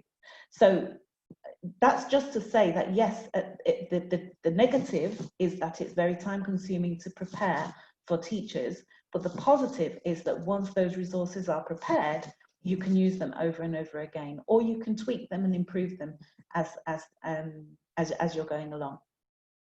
So the classroom is now used to apply learning through assignments and activities. Now, the benefit of this is that students can now be stretched. So the more able students can now really extend their learning beyond the content that you've given them at home. It also allows you as teachers, you can do maybe 2 or 3 different videos where you're giving the basic content, the very basic objectives are covered in one video, whilst those children that you know are very bright, you can actually extend them by doing a different video for them and giving them more content and more knowledge. So these are the advantages and the main features of the flipped classroom. Now, the flipped classroom is also arguably a type of blended learning, because blended learning is looking at human interaction in the classroom, the use of technology, and that's where the blended classroom comes from. But the difference between the blended classroom and the flipped classroom is both of them are involved in online learning as well as classroom learning. So that's the similarity. The online material, however, with a blended learning classroom is used as a support. So for example, let me give you an example of how you might have used blended learning before. The use of blended learning before might have been the use of a projector, the use of a laptop, the use of videos that you're showing during a lesson. Those might have been examples of how you've done it before. The advantage now that we've been put in this difficult situation, this COVID situation, is we are now exposing ourselves and therefore our children to a much wider array of resources, using videos, so that the students can actually, you can send the material home, let them learn before they come back to the classroom, which now allows you to use classroom time more productively. The blended learning classroom never replaces face-to-face teaching, whereas some would argue that the flipped classroom, all the learning takes place at home, and what you do in the classroom is extend their learning and deepen their learning. Whereas with a blended learning classroom, use of technology is part and parcel of what you're doing every single day. It's threaded through your curriculum. So blended learning can include teacher-delivered content, e-learning, and this is the same for flipped as well. E-learning, webinars, online sessions, other media events. For example, you could set up, I mean, this is generally for the older children, Facebook, you might have a closed Facebook group for your students on a particular topic. You could do blogs, you could do podcasting, you could use Twitter, you can use anything. You can identify YouTube videos that you can ask them to watch, and so on and so forth. So there's a wide variety. And when Talani was actually doing her presentation, a lot of people said that they'd already used Edmodo. What I was impressed with was the list. There was a massive array of other applications that people had been using. You know, some people mentioned Google Classrooms, other people, I mean, there were so many that I've never seen before. And I made a note to sort of say, look, I need to go and have a look at some of those applications. So there is a wealth of applications of computer-based learning solutions that we can have access to, that we can train ourselves on. I used Canva for the first time this week to design an e-flyer. I edited a video this week for the first time. So these are all things that you can do as educators, and that you should be doing as educators, to blend the learning in the classroom. So both e-learning models have been credited as the main driving force of student progress in recent years. So the research demonstrates that if we use flipped classroom or blended learning, that student progress is more rapid. So I'd like, if you're a secondary school teacher, I want you to think about, why do you think e-learning models have been credited as a driving force for student progress? Why do you think that that is the case? Why do you think that students are making more progress using e-learning models than using the traditional classroom? And then if you're a primary school teacher, I want you to state which one of these two models do you think best suits the Nigerian setting, and why. I'm going to give you a few minutes to write your thoughts and comments in the boxes. So that primary school teachers, which of these two models best suits the Nigerian setting and why? Just type your comments in the comment box. I'm going to give you a few minutes to think about this, because I really want you to think about these things.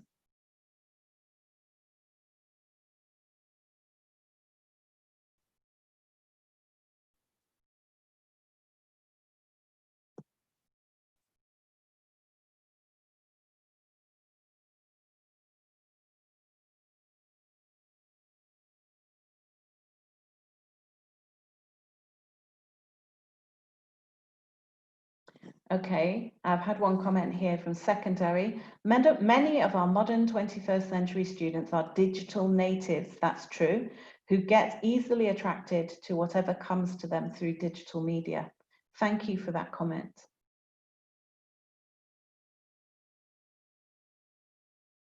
Waiting for some more comments to come through. It prevents distraction. It encourages self-learning. Thank you for that.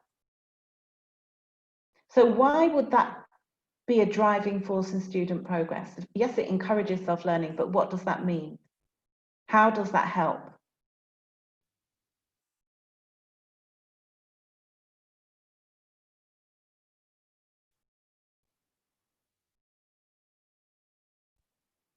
Another comment here, the blended learning, because it inculcates both human and technology, that will make things very engaging for primary students in Nigeria. They can cover a lot more within a short period of time. Blended learning is being used we're going too quickly. There's more information to be used while teaching online. Students in the 21st century are easily attracted by what they can see. I will go with a flipped classroom for primary school because I missed that.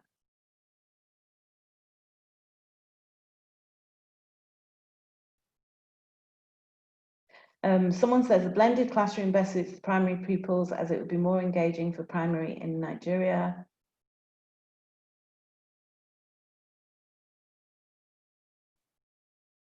I'll go for flipped classroom for primary, gives them more time.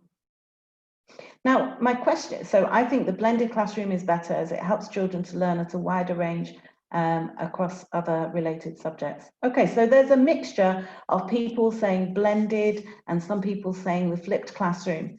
I want to think about the context that we're in, however, you know, because the research suggests that the flipped classroom is seen as the best model, is the purest form of independent learning.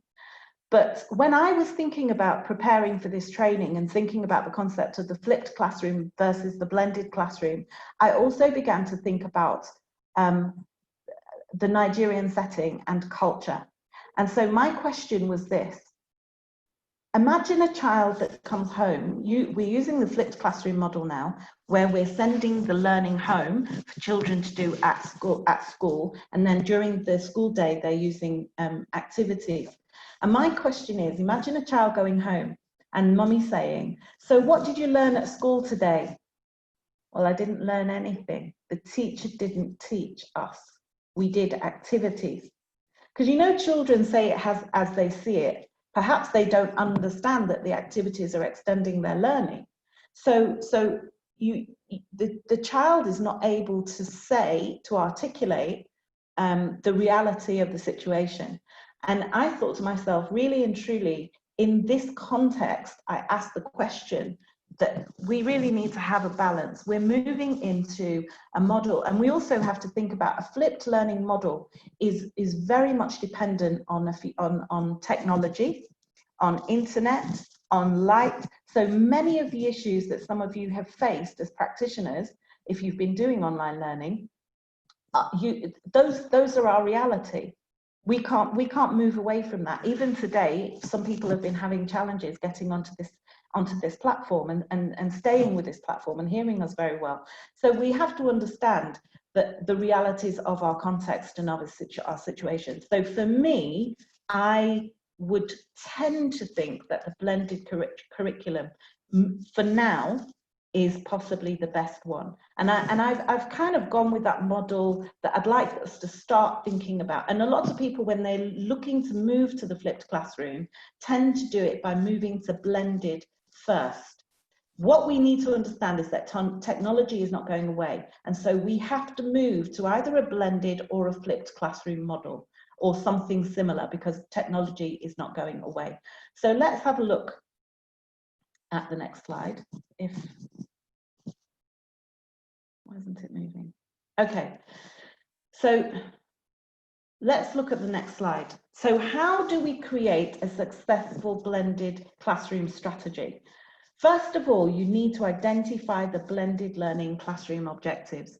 You have to think about what is it that you want the children to achieve via the blended learning platform. So as well as your curriculum objectives, you also have to ask yourself, what skills do I want my students to acquire? How can a blended classroom help to achieve the acquisition of these skills? You have to look at the content of your curriculum and decide what is best done at home and what is best done in the classroom. So if you've got a really difficult concept to teach, that might be something you want to do in the classroom. But you may have them go, let's take a maths topic, for example.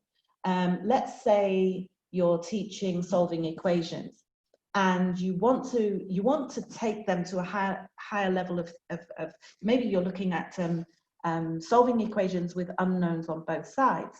What you might give them as their first starting point is you may reinforce the learning that they did in previous lessons, where you're looking at how do you solve a simple two-step equation.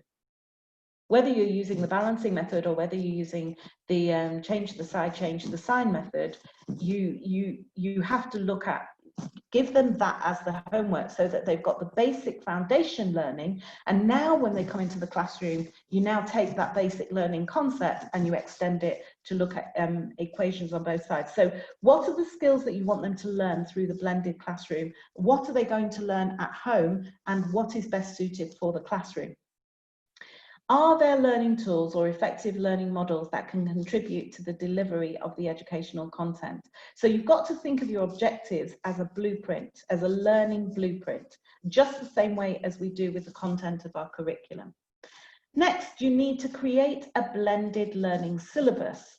So you've now got to put, and this is where the blended learning platform, if you don't do it properly, you're going to fall down. You have to now embed those learning techniques and those learning objectives into your syllabus.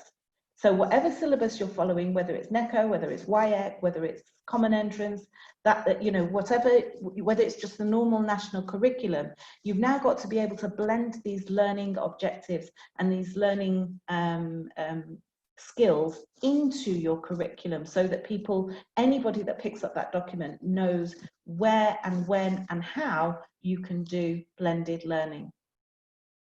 You also need to now determine the balance between online and traditional. You've got to get that balance right.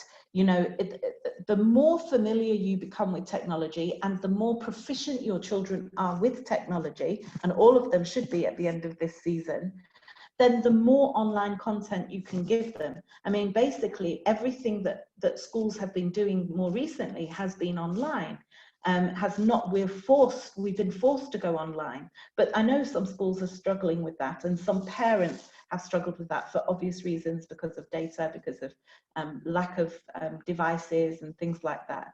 So for schools that perhaps struggle with technology, you would do more traditional and a little bit of work at home. And maybe the at home bit could be in things like homework clubs. So if children don't have access to computers at home, then you could maybe do it as part of a homework club so that they can use the ICT within school.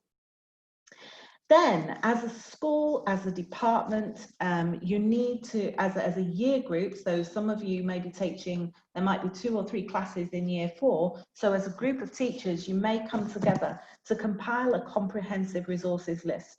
So what platforms can we use? We've got Edmodo, we've got Canva, we've got Google Classrooms, we've got the access to making videos, and all of those sorts of things. So what are the resources that you can use? What are the platforms that you can use? How, and as part of making this comprehensive resources list, I think it's really, really important as people begin to prepare to go back to school, I think it's really, really important that we share good practice. And I'll give you an example of that. Even in preparing for this session, there were those of us that were really very proficient with ICT and with, with using applications, and those of us that weren't. I wonder if you can guess those that weren't. So it's about collaboration, it's about working together, it's about sharing good practice, it's about learning from one another. So alongside creating this comprehensive resources list, you also need to organise robust training. Then develop an effective assessment plan. An assessment plan. So in every piece of learning, in every piece of everything that you do, you have to check that the students are gaining. So we talked earlier about, yes, we've got normal assessment that we do for checking exams, that we do for checking learning, for checking the content, but what about the skills? So how are you going to assess the skills that people are using? How are you going to check that they're able to how are you going to check when they come into school that they've gained the skills that you set out for them in your objectives plan? So you've got to develop an effective assessment plan, and that could also be done online, or you could use the assessment plan is that when they come into school, you're now assessing the skills that they were doing at home. What are the advantages of using either of these platforms, but particularly the blended learning? Blended learning is more effective than pure face-to-face or purely online. So it's more effective because those children that are independent learners already will enjoy the online and can run away at their own pace. They can learn at their pace and possibly go way, way, way beyond where the class would typically have taken them. Whereas those who require additional support will have the opportunity, as I said earlier, of rewinding, watching again, and then where they've got questions, they've got time to write those questions down and bring them into the classroom the following day. Blended learning methods also can result in high levels of student achievement. And again, it's because they're able to revisit the lessons, revisit the learning via the use of technology. And technology doesn't necessarily just mean videos. We can use podcasts, we can use video, vlogs, we can use so many different platforms. So I'm not just talking about online videos and this, they can use a wide variety of things. Students can work on their own with new concepts. So again, it's about pace.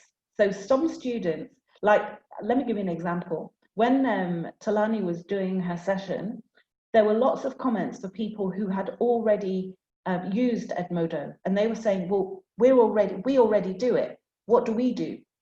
And I was saying, well, okay, there are probably plenty of people who've listed apps that you've never used before. So make a note of those apps and go and have a look at those while other people are looking at Edmodo. So there's no reason why we're not limited anymore to what is being taught in the classroom. You can actually go ahead and you can explore and you can begin to use technology to your advantage and to extend your learning beyond the classroom. It facilitates a simultaneous, independent and collaborative learning experience. So you can learn independently at home and then come into the classroom and now have dialogue and discussions because you've all got a little bit of knowledge. You can now come in and share that experience. And though, again, this is another place where differentiation comes in. So those that have extended their learning and that have gone ahead, and those that are, let's say, are advanced learners, can now help and support our weaker learners to understand.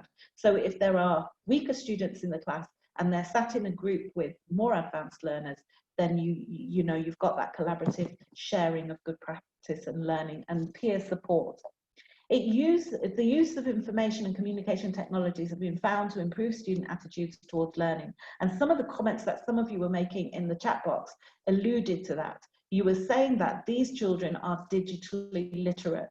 I've known in some cases of children, I have a niece who's 16 who edits her own videos of a very, very, very high standard. I had to call her and say, listen, I'm sending you my videos to edit because she's absolutely outstanding. So children now are teaching us as adults. They know more than we do. And Talani said at the end of her presentation, don't be afraid of technology. It can go wrong, but it can't go wrong. The bottom line is the more you explore it, I posted my first video the other day and I know it was rubbish, but I was so proud of being able to edit a video that I didn't care about the quality. It just went out there because I was proud of the fact that I've taught myself something new. And that's the way children are. They don't care. As long as they can do something and learn something new, they have no fear of learning. And we need to exploit that with the use of ICT and communications technology. Blended learning can also save money because we can use e-books instead, e-textbooks instead of hard textbooks, which obviously last longer and don't get battered and damaged. They can be accessed digitally, and it may help to drive down textbook budgets and so on. So that's all good for school owners. Pause for thought. I want you to now just take a few minutes to think about both the flipped classroom and blended learning classroom and suggest at least one disadvantage of the blended classroom and a possible solution. Write your remarks in the comments box. So at least one disadvantage of the blended classroom, and if you want to focus on the flipped classroom, because it is a form of blended learning, then please write your remarks in the comment box.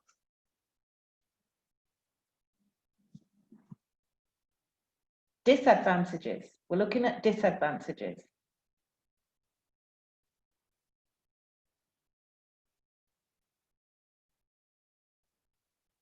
Okay, so the implementation of digital learning in Nigeria has been widening the gap of education inequality. A large percentage of our students are left out. Good. The cost of sponsoring it. So the hardware that's needed, the internet access, renders hard copy materials useless. That's a good thing though. If you're rendering hard copy materials useless, then it means that you're reducing the cost. One of the disadvantages, let me see.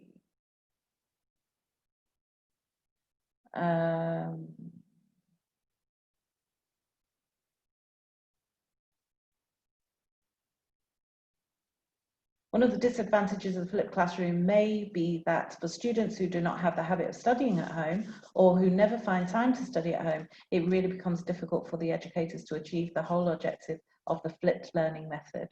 A disadvantage is the fact that not everyone has access to internet. And now remember, you're presenting the disadvantages, but what you're not doing is providing solutions. I don't want you to just present the disadvantages without a solution. What are the solutions? Facilitating independent learning seems more difficult in an area where there is low interest in education. Slow learners cannot be easily checked. Well, the slow learners, the advantage of the blended curriculum is actually that they can watch and rewatch. If you've done a video, they can watch it once and twice, and then when they come back into the classroom, if they still have questions, they can now write those questions down and you can attend to those directly. So I see that as an advantage, not a disadvantage. Okay, got some really good comments here, really good comments. Thank you for your engagement. Disadvantage is overexposure of pupils to the internet. So the risk, now what's the solution? So disadvantage is overexposure of pupils to the internet. Why is that a disadvantage and what is the solution? Most parents don't have time to guide their pupils that need to be guided. Truth is, not all pupils can be independent and are still being groomed to be so.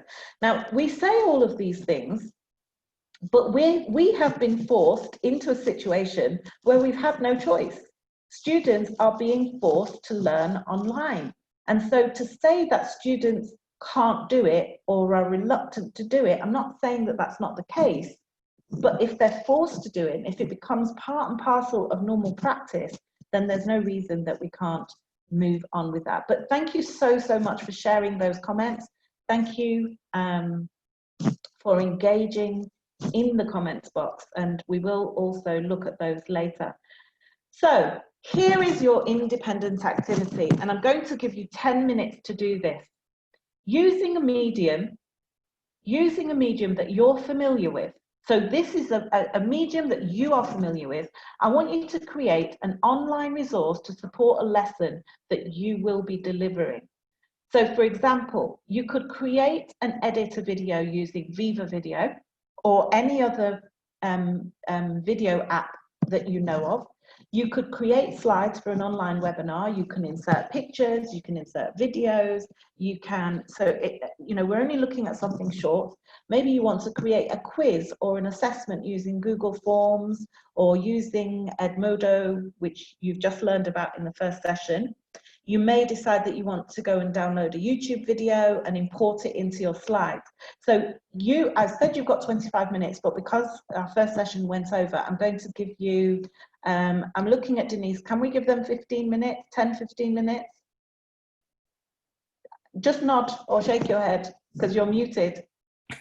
Sorry, yes, we can. And everyone, you can always ask questions and we'll answer you and support you in the task. So we're not leaving you to do the task on your own. We're here Just keep sending in your questions. We'll answer you as we go. All right, so I hope everybody is clear that you're going to use a medium that you're familiar with. So I'm not asking you to do something that out of your comfort zone, although some of you may want to stretch yourselves and use something that you've not used before. So you can either create and edit a Viva video. I did it the other day, but it took me a little longer than 15 minutes. Create slides for an online webinar, quiz, Google Forms, Edmodo, whatever you want to do. But I want you to use that time, 15 minutes, to create an online resource, something that you would share online with the children to support a lesson. And it can be any topic, any subject, any platform. So you've got 15 minutes to do that. And in the meantime, we will be answering questions if people are not clear.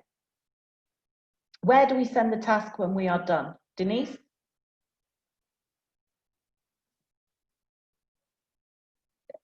Denise, can you unmute yourself?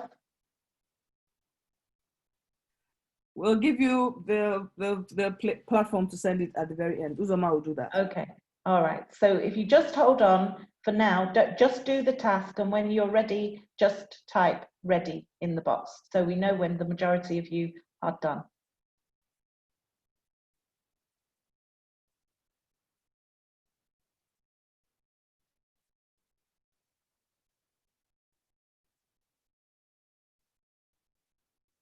Oh, some of you are already ready. That's not fair. I don't want something that you've already produced. Come on, let's produce something new. You've got 10 minutes, 15 minutes. So please prepare something fresh, prepare something new. If you've already got something that you're very familiar with, then please stretch yourself to do something. Perhaps go, if you've not used Viva Video before, go and have a look at it. Go and play with it. See if you could do a 5-minute video or 2-3-minute video, and then see if you can edit it using one of these technologies.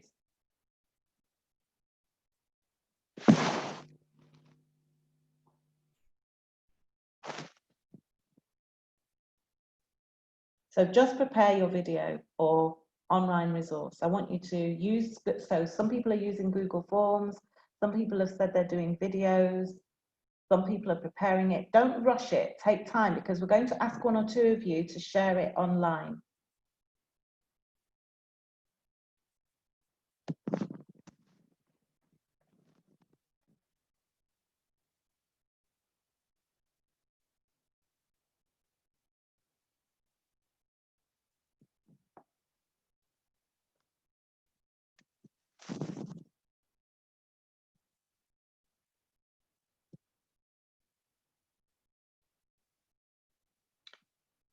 This question might be difficult for now, for me, because I'm now using my phone.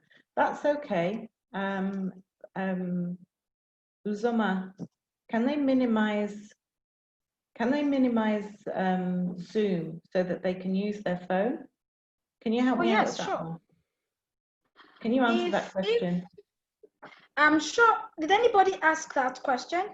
Yes, that question is in the question and answer box. Okay, so, Zoom doesn't disappear. So you just need to, get away from Zoom and just get on with whatever you want to do. So just click on the power button and just go and do something else. Zoom would still appear on top of your phone. It doesn't go till you leave the platform. So you can just go ahead and use your phone.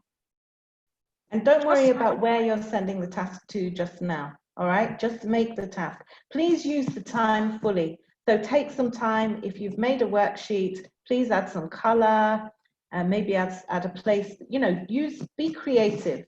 I want to see who comes up with the most original piece of work.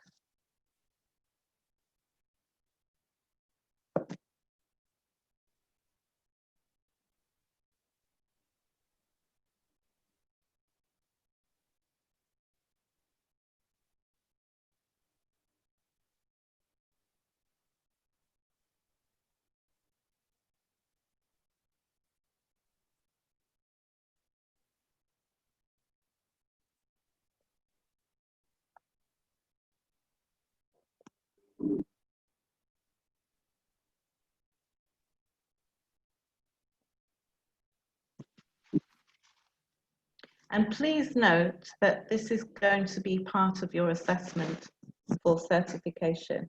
So everybody that wants to get a certificate needs to be able to produce something. And can you please put on somewhere, you need on your form, you need to reference that it was this course. Just put Union Bank activity so that we know that it was created specifically during this session.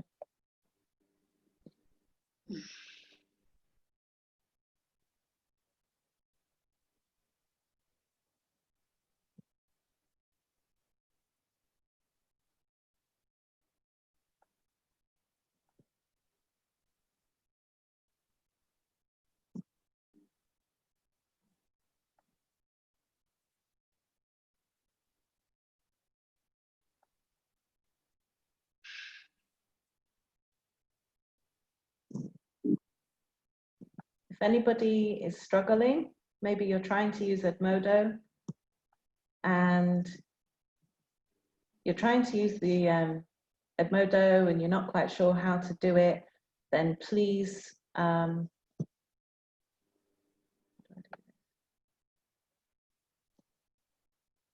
please let one of us know.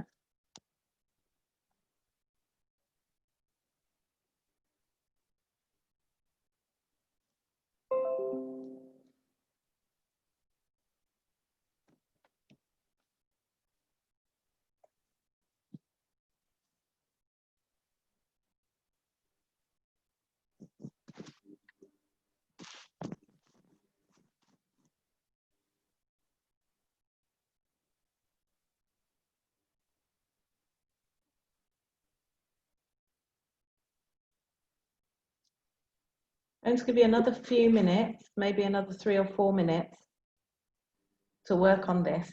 So as soon as you're ready, just type ready in the chat room. Remember, it needs to have Union Bank somewhere on the resource. Or if you're doing a video, you need to say this was produced for the Union Bank training so that we know it's a unique piece of work that you've done for this activity.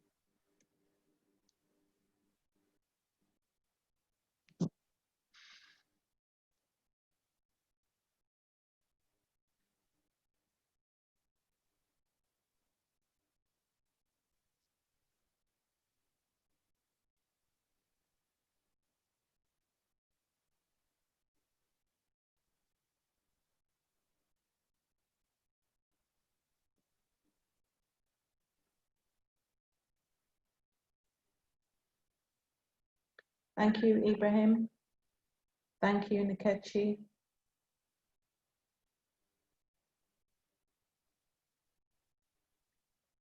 Carol, can we get a few to present now? Maybe 2 or 3 of your people. There's only 2 that have mentioned that they're ready. Okay, let them present. I think Joy said that she was ready as well. But I don't know if she's done that unique bit that we need on it. The last bit, the Union Bank bit.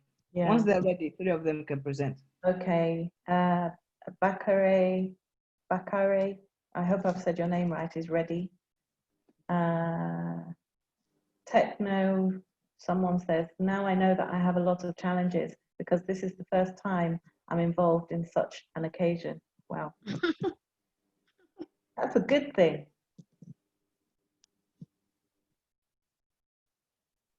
Okay, can I share the link to where they can post their stuff? Because some of them are sending it on the chat, chat area, but I mean, we will not be able to, that's not the best place to send it to. Okay. I think we can share the link. Is that okay? Can I share the link? No, that's fine. All right, everybody, I'm going to put on the link on in the chat area so you can follow that link and send your stuff there.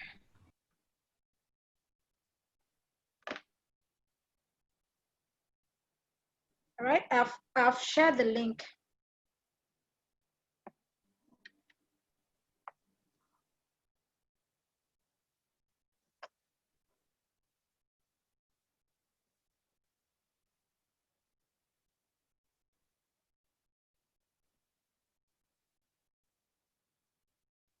Carol, please, can you put the question back up for them, please?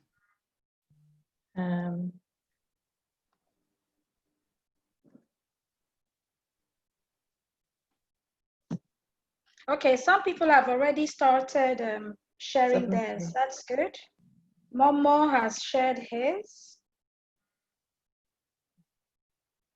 So, Uzoma, since you're going to be taking over from me, so I will officially hand over. This has been Carol Barlow on behalf of just like that. Thank you very, very much. And thank you for all of those of you that have participated and engaged in this task. So please make sure that you submit it to the link that Uzoma has placed on the chat room. I know that a lot of you are already doing so. Thank you very much, and I hope you found it useful. Thank you. All right, so you stop. Okay, yeah, there you go. I think Miss Dennis would have to give a short remark before I come on. Can I just say before I finish that someone has said, can you share the how do I share from Edmodo? I'm preparing a quiz. From Edmodo, you have to download it. Download it and save it, and then you can send it. There's a download button. I am from Zimbabwe.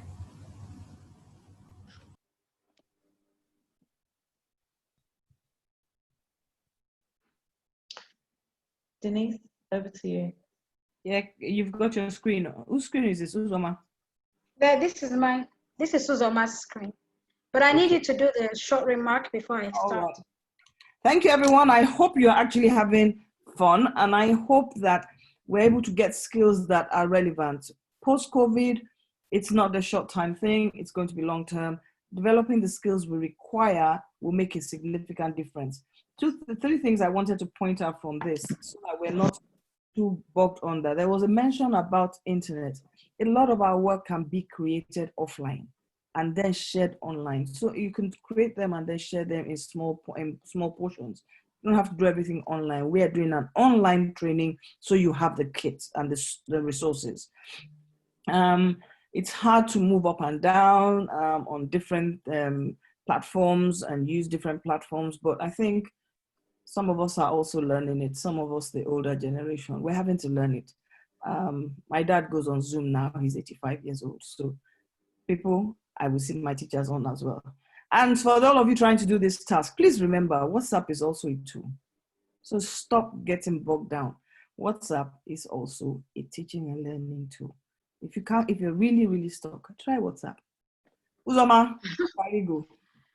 Okay, good afternoon, everybody. Well done to all of us. We've been doing great. It's been very engaging. I like the way you teachers are responding, and some things that came up during the previous presentations. People are talking about not having access to internet, not having access to this, not having access to that. And the reality is that's the reality. That's what we're faced with. Nobody knew that COVID-19 was going to come. Nobody knew that we were all going to move on to online. So we go as life dishes us. Okay. So, and what I said on the chat group also is that we make do with what we have. Like Ms. Dennis just said now, if it's WhatsApp that you have is on your phone, you can use a Google Doc, Google Slide, Google Sheet on your phone. Whatever you have, you can make use of and you can share with your students in class. You don't need to wait till all your students in the class have internet access. That's not going to happen.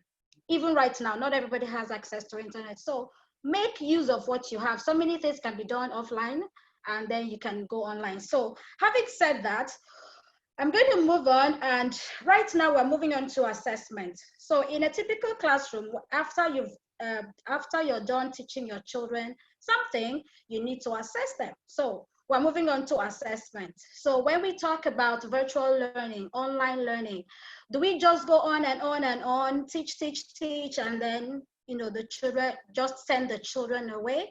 Or do we have to pause and reflect and go back and think about what we've done, what we've taught, and actually assess what we have been teaching the children?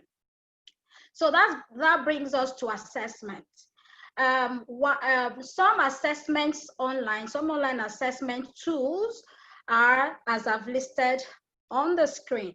So you have Socrates. Socrates is an assessment tool that you can use online. You have Quizlet, which is fantastic. You have another one called Poll Everywhere. You have Kahoot. You have Edpuzzle. Edpuzzle is amazing. You need to try it out. You have SurveyMonkey, like all of us know, some of us know rather, and of course you have ClassMarker. And there are still like 100 of them, like so many out there. So I just listed some of them. Now, the thing is, apart from all these online tools that I've listed, we are going to focus on just one for today. And the one we're going to focus on is Google Forms. Now, before I go on, as you've noticed, we are being very interactive here. I need everybody to open their phones or their laptops or whatever you're using. And I need you to have a Gmail account. I think this was communicated earlier by Union Bank. I think so. I hope so. So you need to have a Gmail account to be able to use Google Forms. So if you have a Gmail account, I would need you to log in and be on standby because we're going to be using it. Okay, so why do we need to assess? When we say assessment, why do we need to assess students' learning? And I would like you to type it into the chat box. Why do we need to assess? Why do we need assessment? Is assessment important? Do we need to assess? Is it a waste of time or we do need to assess? Please put in the chat box. And I'm sure my colleagues would respond to that. Okay, why do we need assessment? Why do we need to assess children's learning? Okay, while we're putting that, another question is, how do we assess children's learning? And especially virtually, because right now everything is online. In the classroom, we can do our continuous assessment tests, we can do our exams and all of that. But then when it comes to virtual learning, how can we assess children online? I mean, they're in their houses and you're in your own house. How do you assess? Okay. And then what tools can we use? We've looked at the previous tools already that we can use. And then we've talked about Google Classroom. So do we need to assess students' learning? I think that is a resounding yes. We do need to assess students' learning, but then how do we assess students' learning? And that is what we are going to look at right away. So my session is a very, very interactive, engaging session. I'm going to be putting you through how to use Google Classroom. And I did tell you to open your phones and your laptops, whatever you're using, because you're going to be following the steps I'm going to be showing you. So the first thing to do, if you're using your laptop, I'm going to use a laptop first, and then I'm going to show you how you would use it on your phone. So if you're using a laptop, what you are seeing on the screen right now will be a typical Google or internet interface that you would see when you go online. So this is mine, for example. Let's say I have opened my internet and I want to use Google. So this is what you would see to start with. Now, where I have pointed the arrow, you can see this thing that looks like a grid. So remember I told you you need to have a Gmail account and you need to be logged into your Gmail account, because if you're not logged in, then you wouldn't see what is on the screen right now. So for example, this is my email address, my Gmail account, and I've logged in already. So if I'm using the internet, my Gmail account is showing right here. And then I can click on the grid. When you click on the grid, it will take you to the next thing. Normally, if you click on that grid, you should see this drop-down menu. This drop-down menu has other apps that Google has, other things, other options that you can use in Google. So you have your Google Search, Google Maps, Google News, Contacts, Translate, Calendar, Gmail, Google Meet. For those of you who use Google Classroom already, your Google Meet is right here where you can use an alternative to Zoom. So when you do click on this grid and you have this drop-down menu, you want to go to your drive, Google Drive. Again, there's an arrow pointing to that. So you go to Google Drive. When you click on your Google Drive, it should bring you into your Google Home, Google Drive Home. So this is my Google Drive Home, for example. Remember where we started from? We clicked on the grid, we went on Google Drive. So right now I'm inside of my Google Drive Home. Once you are in your Google Drive Home, then you need to click on New. There's an arrow pointing to that as well. You need to click on the New button that has something like a plus. So you need to click on the New button. When you click on the New button, then it will take you to this place. So from your drive, from the plus button, you will have this drop-down menu, and you need to scroll down to More. The very last one, More. And then the arrow in front of More will give you more options where you have, some of you mentioned some tools when Tolani was presenting, and I remember somebody mentioned Jamboard. So this is actually where it is. Google is a very rich entity. There's so many things inside of Google. So here you can see Google Forms right away. You have Google Forms, you have Google Drawings, Google My Maps, Google Sites, Google Apps Script, Jamboard, and so many more. So we are going to our Google Forms, okay? For those of us who are LAs, I'm going to show you once again. Sign into your Gmail account, go to the internet as if you're browsing, click on the grid. Once you click on the grid, you have a pop-down menu. From the pop-down menu, you go to Google Drive. So if you click on Google Drive will bring you into your Google Drive Home, okay? Now from your Google Drive Home, then you click on New, just like you're going to create something new, okay? You click on New, and New will give you a drop-down menu where you need to scroll all the way down, where you have More, and then from there you see Google Forms. So click on Google Forms and you are good to go. Now you will notice that on Google Forms, you have a blank form and you have from a template. So there are already made templates that you can choose from and just modify to go on with whatever you want to do. But for the sake of creating assessment for students in the classroom, we want to use blank form because we need to put in our own content. So we need to click on blank form. So you click on blank form and here you are.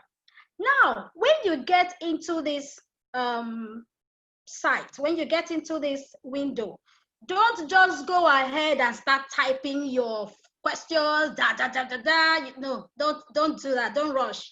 You need to do something first, and this is very important. Now, Google Forms, as we know, we use Google Forms to send, you can use it to send out and get people's email addresses, people's numbers. You can use it to get people to sign up for your training or for whatever, for an event. We know that is what Google Form is used for. But remember that today we're talking about assessment. So Google Forms is a Google Form, but we need to turn it into an assessment tool. And this is very important. So before you go ahead and start putting in your questions, you need to turn this Google Form into an assessment tool. And where you do that is in this spanner icon right here. So there's a spanner icon right here where the arrow is pointing to. You will need to click that spanner icon. And once you click that spanner icon, you will see three options. You have general, you have presentation, and you have quizzes. Now you will need to make modifications in these places so that your Google form will be turned from a Google form to an assessment tool. So first one, let's start with quizzes. Quizzes is actually the main place where you're turning this form to an assessment tool. So you see that under quizzes, there's a button here that says, make this a quiz, okay? So you need to toggle on this button to make this form an assessment tool. So once you click that, you have made this Google form an assessment tool. And you can see other options where it's asking you, do you want to assign marks, which of course you would like to because it's an assessment. You want children to know the questions they answered which were correct and the ones they answered which were wrong. So you need to release marks. So here basically choose whatever suits you. Do you want children to see their marks immediately they choose their options? Of course, you would want them to do that. So you're going to click on that button that says immediately after each submission. So once they answer your question, they will know immediately whether they got it or not. And then you want your students also to see the questions they missed. Okay, you want them to know the questions they missed and the correct answers.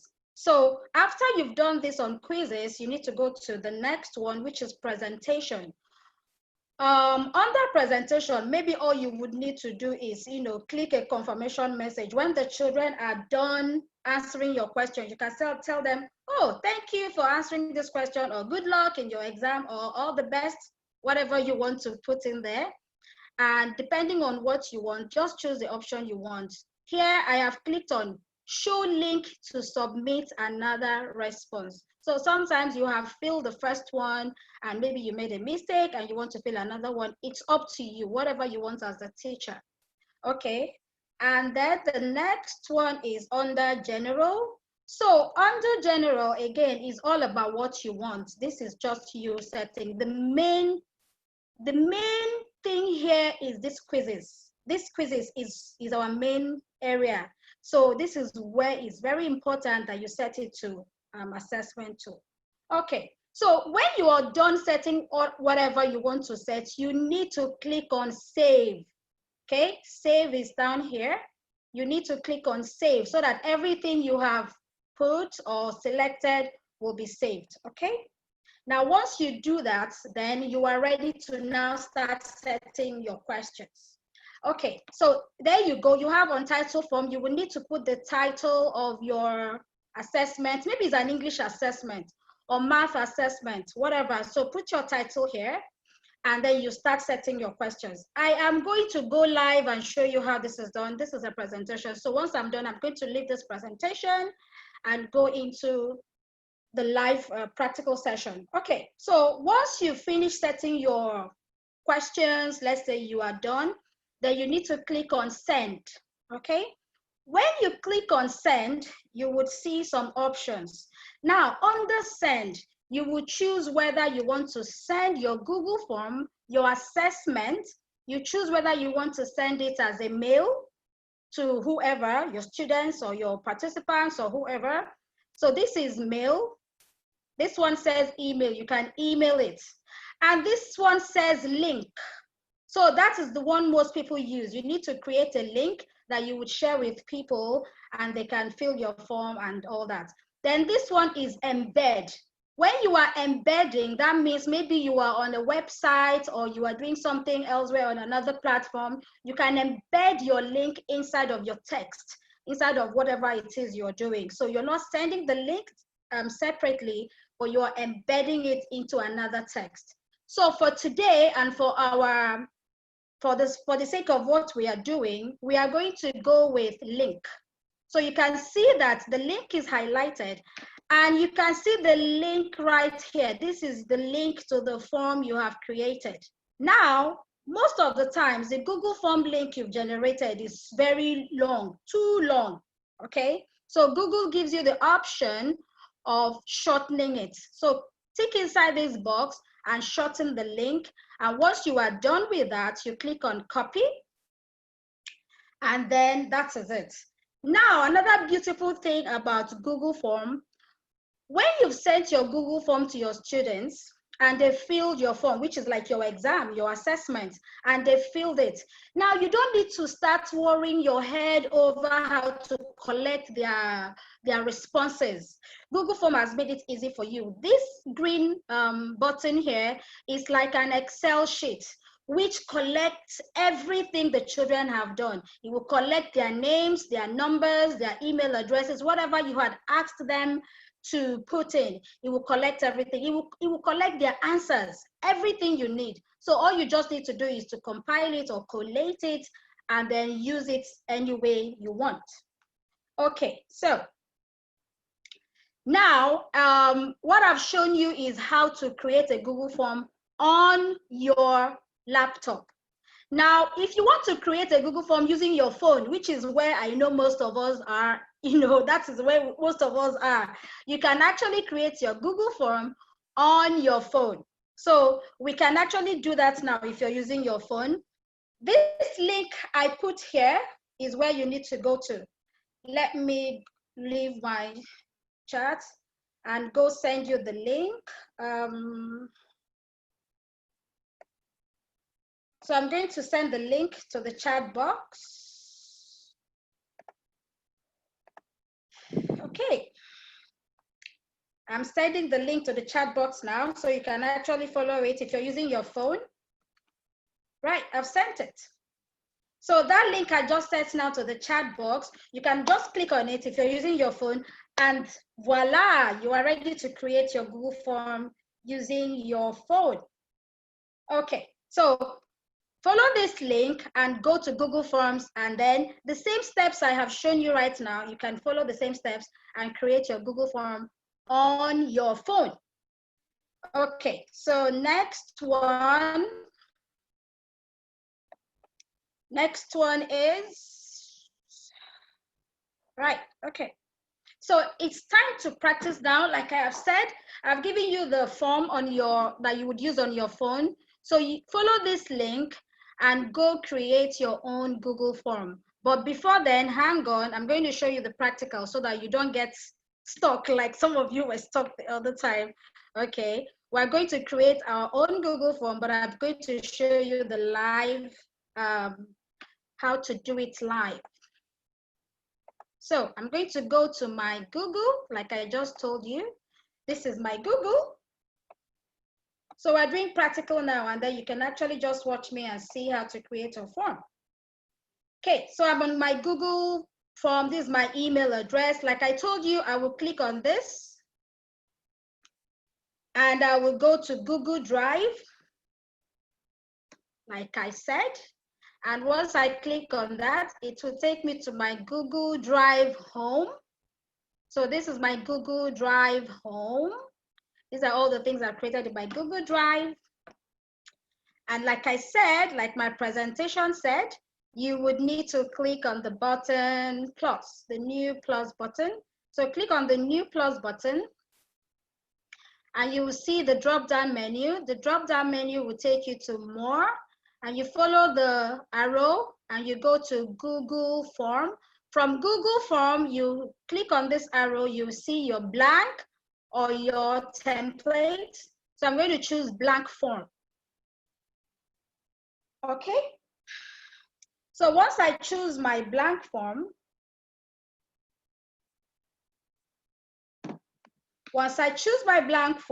remember what I said, once you get to this point, don't rush and start putting your questions, don't rush. Calm down first and turn it into an assessment tool. So go to this icon that looks like a spanner or wheel. I don't know what it looks like. Okay, click on that, like I told you in my presentation. And then you will see general, presentation, quizzes. You need to go to quizzes so we can turn this into an assessment tool. And I'm going to click on this button that says make this a quiz. So I'm going to click on that. Once I click on that, it will give me options that I need to choose from. So I'm going to leave this button on immediately after each submission. That means once the student clicks on or answers a question, it will show them right or wrong. So I want that. I'm going to leave it on. And then I want students to know the questions they missed. I want them to know the correct answers. And I want them to know how many scores each question is. So if I answer a question and it's 5 marks, I want the child to know exactly, oh, I've got 5 marks, okay? So this point is okay for me. So I'm going to go back and go to presentation. Now, under presentation, what I want to type for my students is a message that says, Thank you for participating. Thank you for participating. All the best. Okay? And then I'm going to go to general. Now, under general, do I want to collect students' email addresses? Maybe not, because it's an assessment, it's a class assessment. So I don't need their email addresses, but if I did need it, I would click here. Do I want them to, do you want to limit it to one response? Now, this is very important. You will need to click on this box because limiting it to one student means once a child answers it's like doing an exam. Once they do your exam once, they are done. If you don't click on this box, a student can do the assessment maybe 10 times, 11 times, 20 times, as many times as they want. So you need to click on this box so that each participant, each student answers only once, okay? And then when they finish answering, do you want them to edit? That means it's like you are finished writing an exam and you can go back and change your answer. So you don't want that. So you won't click on this box because you don't want them to edit their work after. Okay, so I am done. Then I'm going to click on save. Fantastic. So now I'm ready to create my form. This form now is officially an assessment tool, right? So I can go ahead. Now, maybe my assessment is English test. So this is where you change the title, English tests. And then maybe there's a description you want to add. Maybe you want to say attempt all questions. Okay, there you go. Now you can start creating your assessment. These buttons by the side here are the buttons you will need to create. The first one here is what you actually need to go to another question. Once you create your question one, you need to go to another one. So this plus button here is what you would use. This next button says import questions. So if you already have your questions already made, maybe in your MS Word or Excel, wherever you have it, you can actually import your questions from there.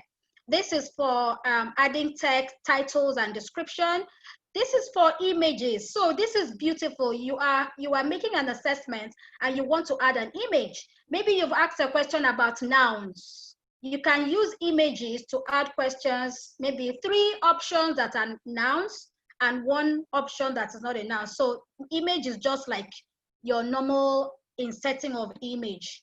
Now here you can actually add video. You see the beautiful thing about Google. You can add image, you can add video right inside of your Google form, okay? And then this last one here is to add a section. So sometimes, you know, in your assessment, when you have number 1, you have number 1A, number 1B, 1C, and all that. You can use this section area to add more of that. So we're going to go ahead and just create very quickly, maybe 2 or 3 questions. So our question one, I'm just going to say, what is a noun? That's my question.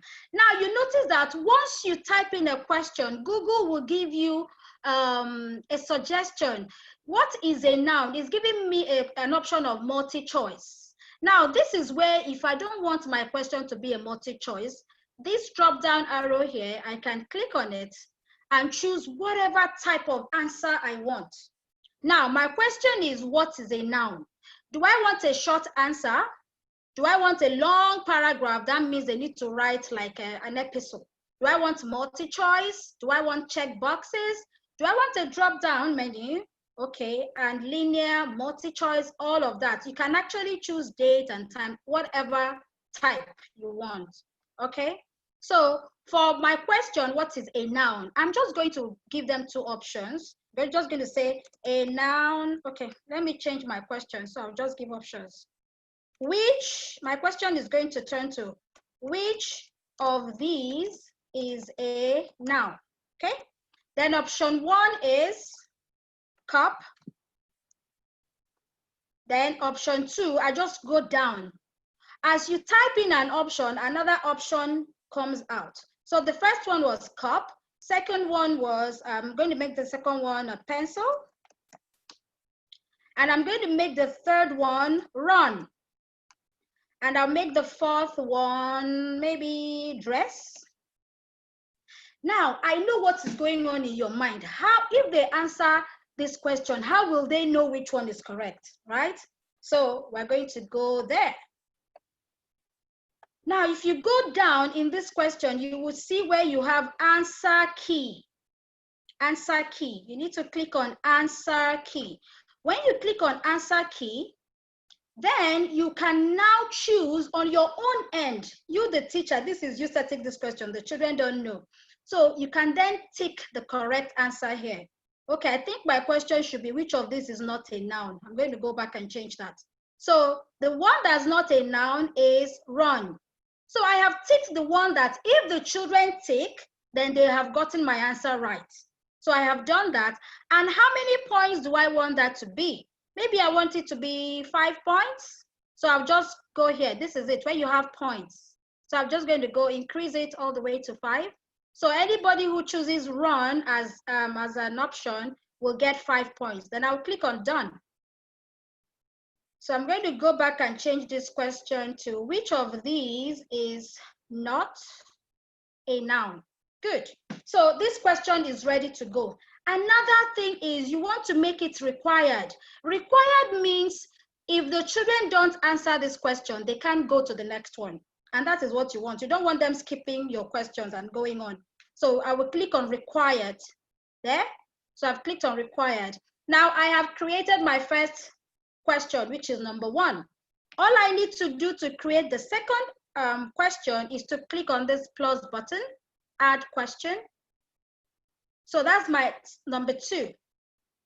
Number 2, I will also add another question. Maybe I can add how many letters do we have in the alphabet?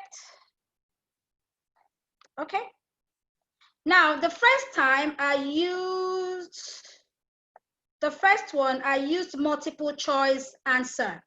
This second one, I'm going to use drop down. So I will go here, click on this downward button, and I will choose drop down.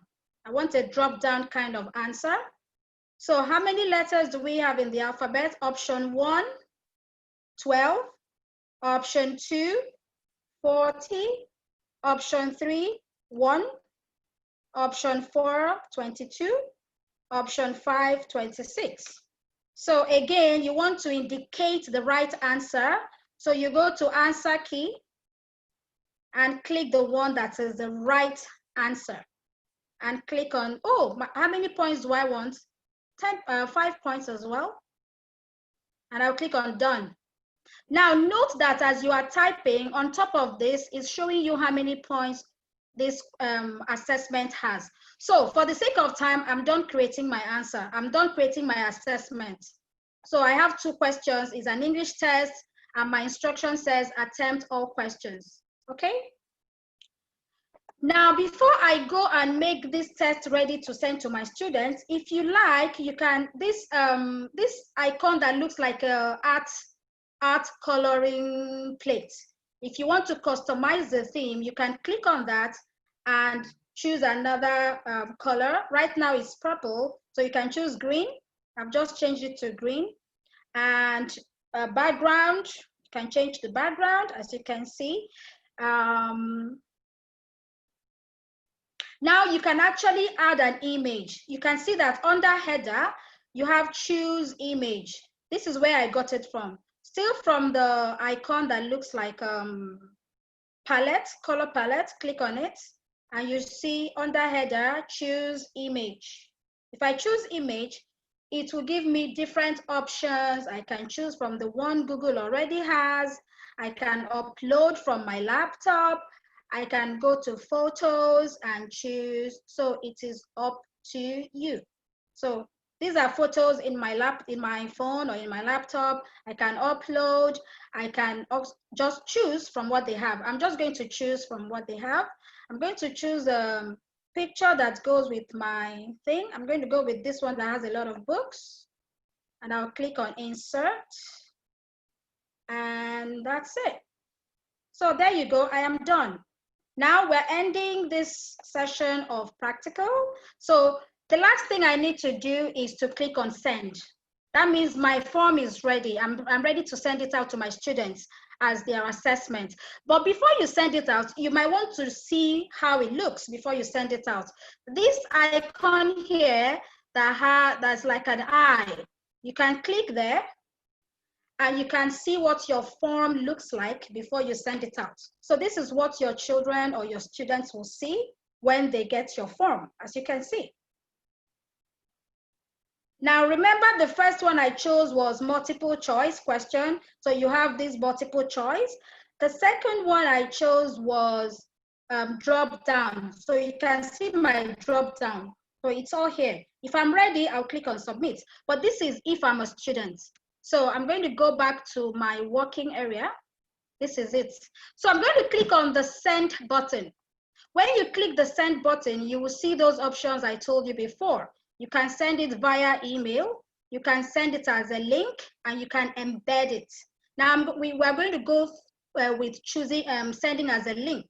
So when I click on that, this is my Google form, and all I need to do right now is to copy it, and I'll paste it to wherever or whoever I want to send it to. But I want to shorten this link because it's too long. It runs all the way. So this small box down here where you have shorten URL, you need to click on it and watch what is going to happen to this long link. Once I click on it, you see how short it is now. This link has been shortened, okay? So, and I'm just going to copy. And once I copy, I'm done. And I will close this back, close everything, and then paste the link wherever I want it and send it to whoever I want to send it to. Okay, so I'm going to go back to the presentation, and it's time for you to create your own Google form. So I think we can do 5 minutes as well. Mrs. Dennis, can we do 5 minutes or 10 for them to create their own Google form? Can we do one more part and come back to this so that we can tidy up all practical questions? We will come back to, and we will spend 10 extra minutes before we send you off to go and do it. The deadlines are later, so you don't have to submit now. So stop hurrying. You just everybody stop hurrying. You'll be able to submit. So that is done before 5 o'clock today. You'll be fine. Okay. Stop hurrying. Somebody by the name of Mr. Momo, I think. Please go and check your message on WhatsApp. I have sent you a message on WhatsApp. Please go and access it and address the issue there. Thank you. All right. Okay, so since we're going to come back to this practical session, the last thing is the one we are sending to them. So this is actually the assessment. So I think also we need to come back to this. Can we address questions? Are there questions that need addressing in the chat area? Because I'm basically done. If I need to go back and explain something, I can go back. Does anybody want me to go back and explain something? Tolani, Miss Carol, is there any question that needs burning answer? Okay. Uzoma, what we'll do is let's come back. Let Union Bank, everyone, there's still one more presentation that needs to go on, and then we can come back and do some playing around with it and then try and finish by 1:30, just so that everybody's comfortable before we come, right? So if that's the case, 10 minutes, just give us a few minutes. Union Bank also has a presentation to give. Okay, so I'm done then. The only two things remaining for them to do here is to do their own, create their own Google form, and then fill our own Google form. Yes. Those are the only two things left. All right, so just to tell, we completed our own Google form, we won't be able to certify you. So please. All right, so please note that two things. You're going to create your own Google form. You will send it to the same link that I've shown the chat group. You will send your Google form there.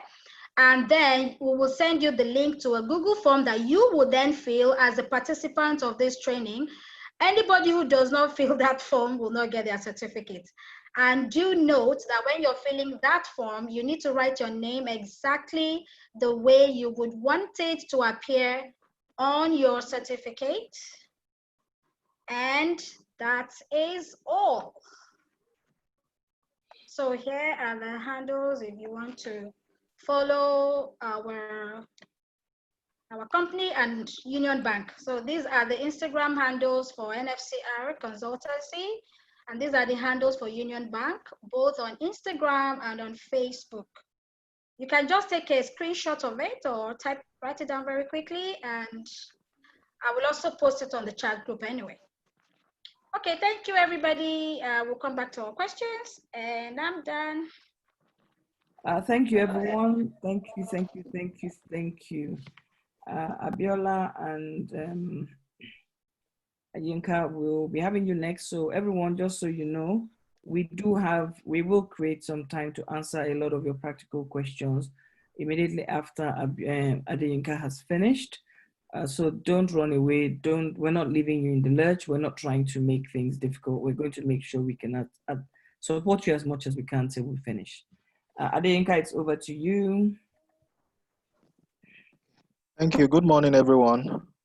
Biola, can you share your screen, please?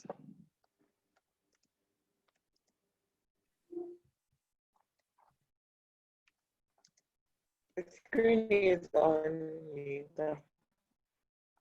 Hello, Biola. Can I see my presentation, please? The screen is up, Yinka. Okay, thank you so much. My name is Adeyinka Adebola, and I work from the education sector, from the education group in Union Bank. I would just like to take us through the product offerings that the bank has for teachers, so that you can have an idea of what we are able to offer you at the moment. These are not just the products that we have. We can also engage with you to give you products that you may want if you can't find any of the ones that you want in my presentation now. Okay, so I will be starting with the salary accounts and the solutions there. We have, for salary accounts, we have 0 daily minimum operating balance for you. You don't have to put any amount in the account. We have free account maintenance fee. This means that no AMF will be charged on your accounts for withdrawals. We also have domiciliary accounts. The domiciliary accounts are a dollar-denominated account offering up to 3% interest on the deposits that you may have in your account with us. Even if you have $100 in your account, you are expected to earn this 3%. Okay, going to loans. For loans, our personal loans are up to 15 million naira at 22% per annum to finance your personal needs and also asset acquisition. We also have flexible and convenient repayment plans. You can opt for the monthly repayment plan and also the quarterly repayment plan. Whichever one you think will be okay for you, the bank will be willing to ensure that we adopt this on your behalf. Also, you may be in need of urgent loans against payday. So we also offer overdraft on your accounts up to 50% of what you earn per month. And this can be processed within 24 hours for you. We also have access to a one-off credit 50% of monthly salary through our digital channels. When we have physical engagements with you on this, we can further explain to you on how to go about this digitally. We have various target savings products that enables you to save towards specific goals that you may have. And these are very, very flexible, and they are also collapsible at any time you may want to have them back, even before the expiration of your target period. We are in partnership with some insurance companies, so you can have protection cover for insurance, i.e. access to insurance plans covering health, motor at 2.3% and life insurance. And this rate is not cast in stone. We can further engage and negotiate with you on this rate.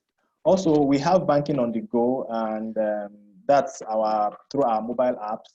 Our mobile apps are free and easily deployed to you free of charge. I mean, our uptime is on the top. So I mean, you will not have issues. I mean, in using our online platform. It's convenient and very safe to use 24/7 with our digital channels. Also, we have lifestyle benefits through which you can enjoy discounts at hotels, spas, and cinemas. I mean, this can be activated by getting our debit card, MasterCards, and what have you. So we'll be happy to engage more with you on everything that I've just gone through. And shortly, our details will be coming up so that, I mean, you can contact us and further liaise with us. That is my details on the screen, and also one of my colleagues, we are easily reachable to answer your questions and take you on whatever products that you may require from the bank. Thank you.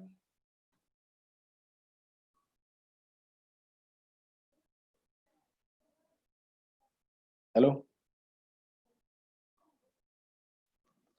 Thank you, Inka. So Thank you, Viola.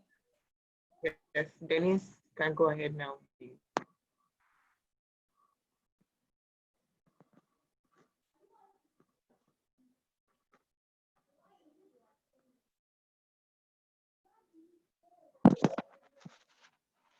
Hi, Dennis. So we're back on? Yes, please. Okay. So hello, everyone. We're back again, and I think it's time for us to now try to do a lot of our tidying up. Uzoma, quick question. Will you give them a 5-minute practical guide to that last part? The question, the Google Forms, and immediately that is done, the instructions on the completion of all the assessment panels. So everyone that has not been able to do it, we will post now as well. The people keep asking, where are we to submit to? You are going on to a WhatsApp link. So unless your information is wrong, we are trying to put you on. All right then, Uzoma.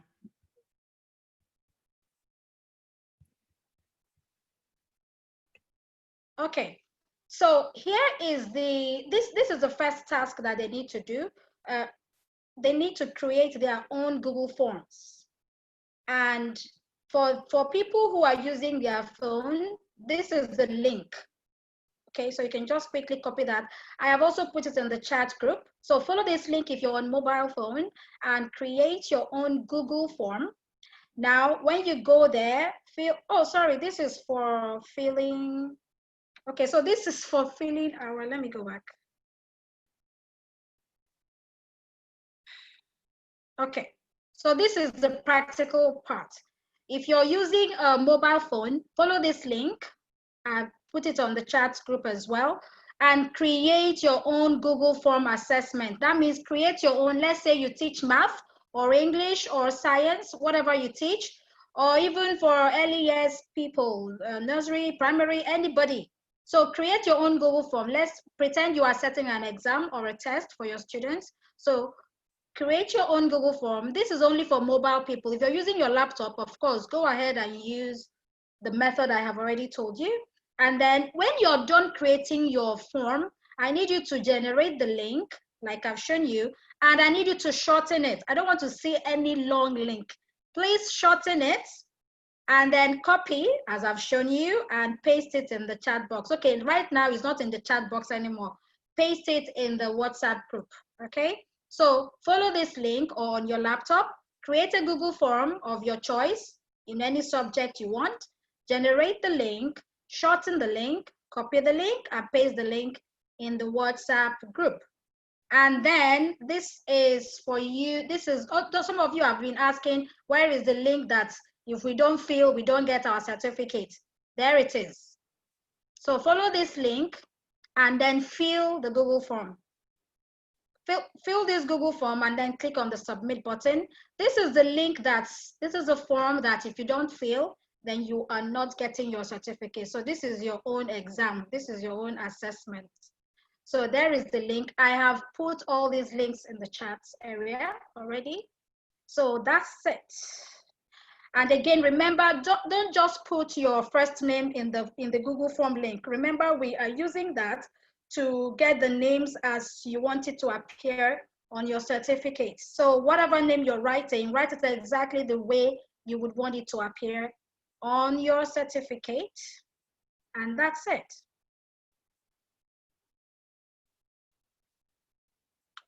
Right, that's it. Ms. Dennis, that's it. Okay, everyone. Uzoma, you can come out of your page now.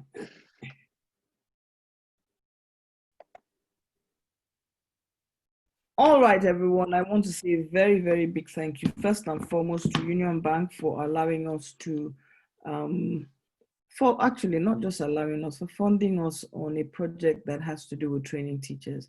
In the time of COVID, a lot of us have been thrown into the deep waters without knowledge of how to move forward, because we were all taught to teach children in front of us. Today, we teach children from behind the screen.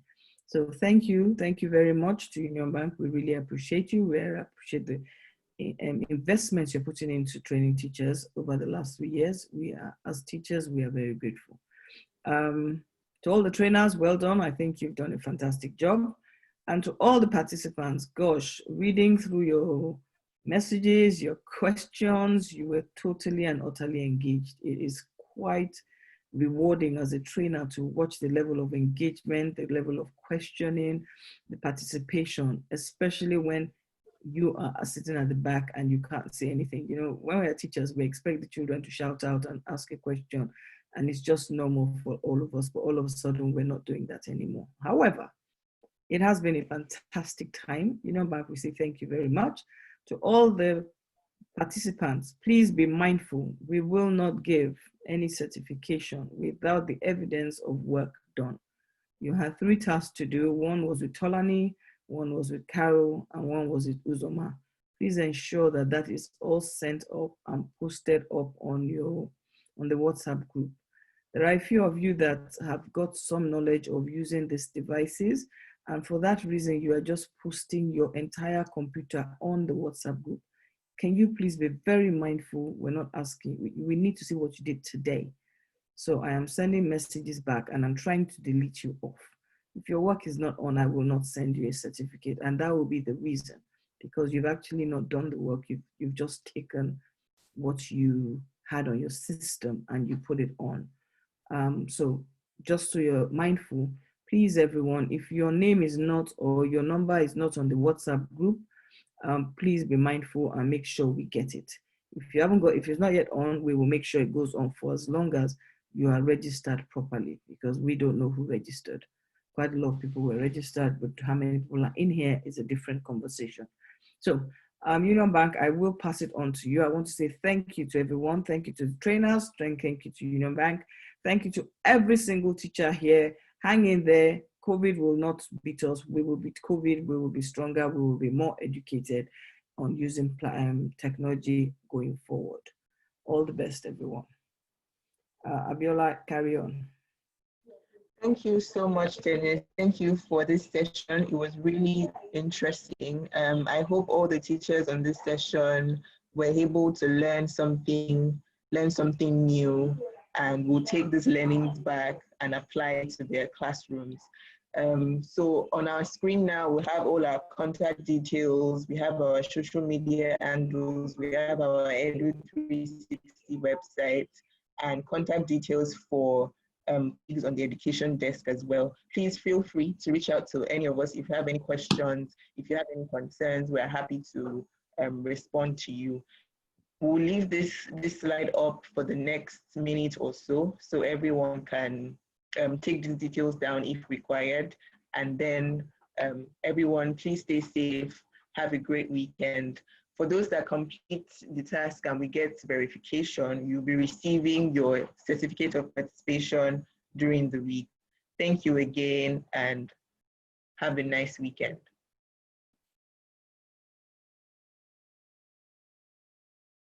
Abiola, how many minutes are you going to give for people to be able to quickly check that they're on?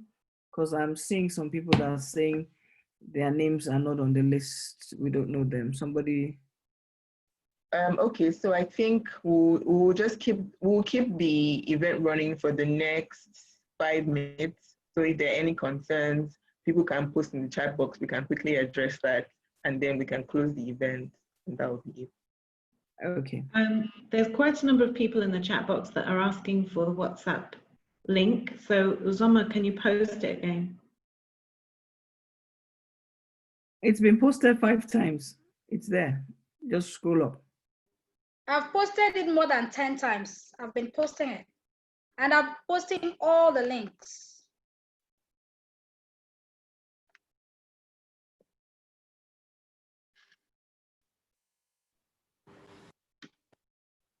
And please let me say, I see so many people saying form error, form error.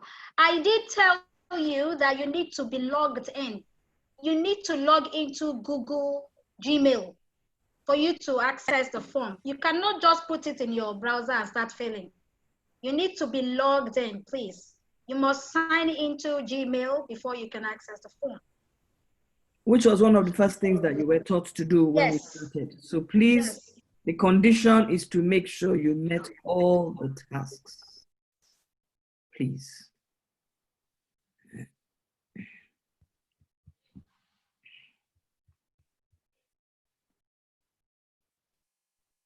Okay.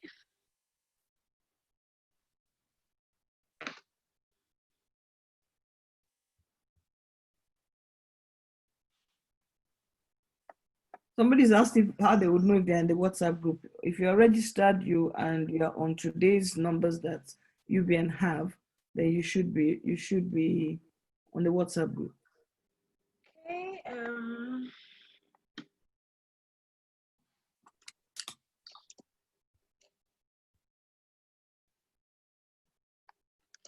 Is it okay to allow? I think we mentioned something about allowing some people to present. Is that? Are we doing that? We're about to close. Okay. Well, they can watch it on the WhatsApp group. It will be on the WhatsApp group. Yeah.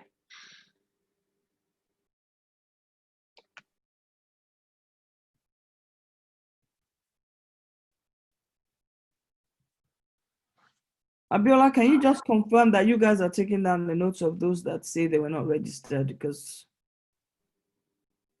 and sending in numbers? All we're going to check is if they did the task.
Okay.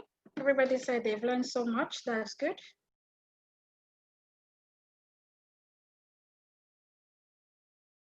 Okay, some people are still saying they have error with the Google form. I think we'll sort that in the WhatsApp group, because since we'll soon end this, we'll sort that out in the WhatsApp group.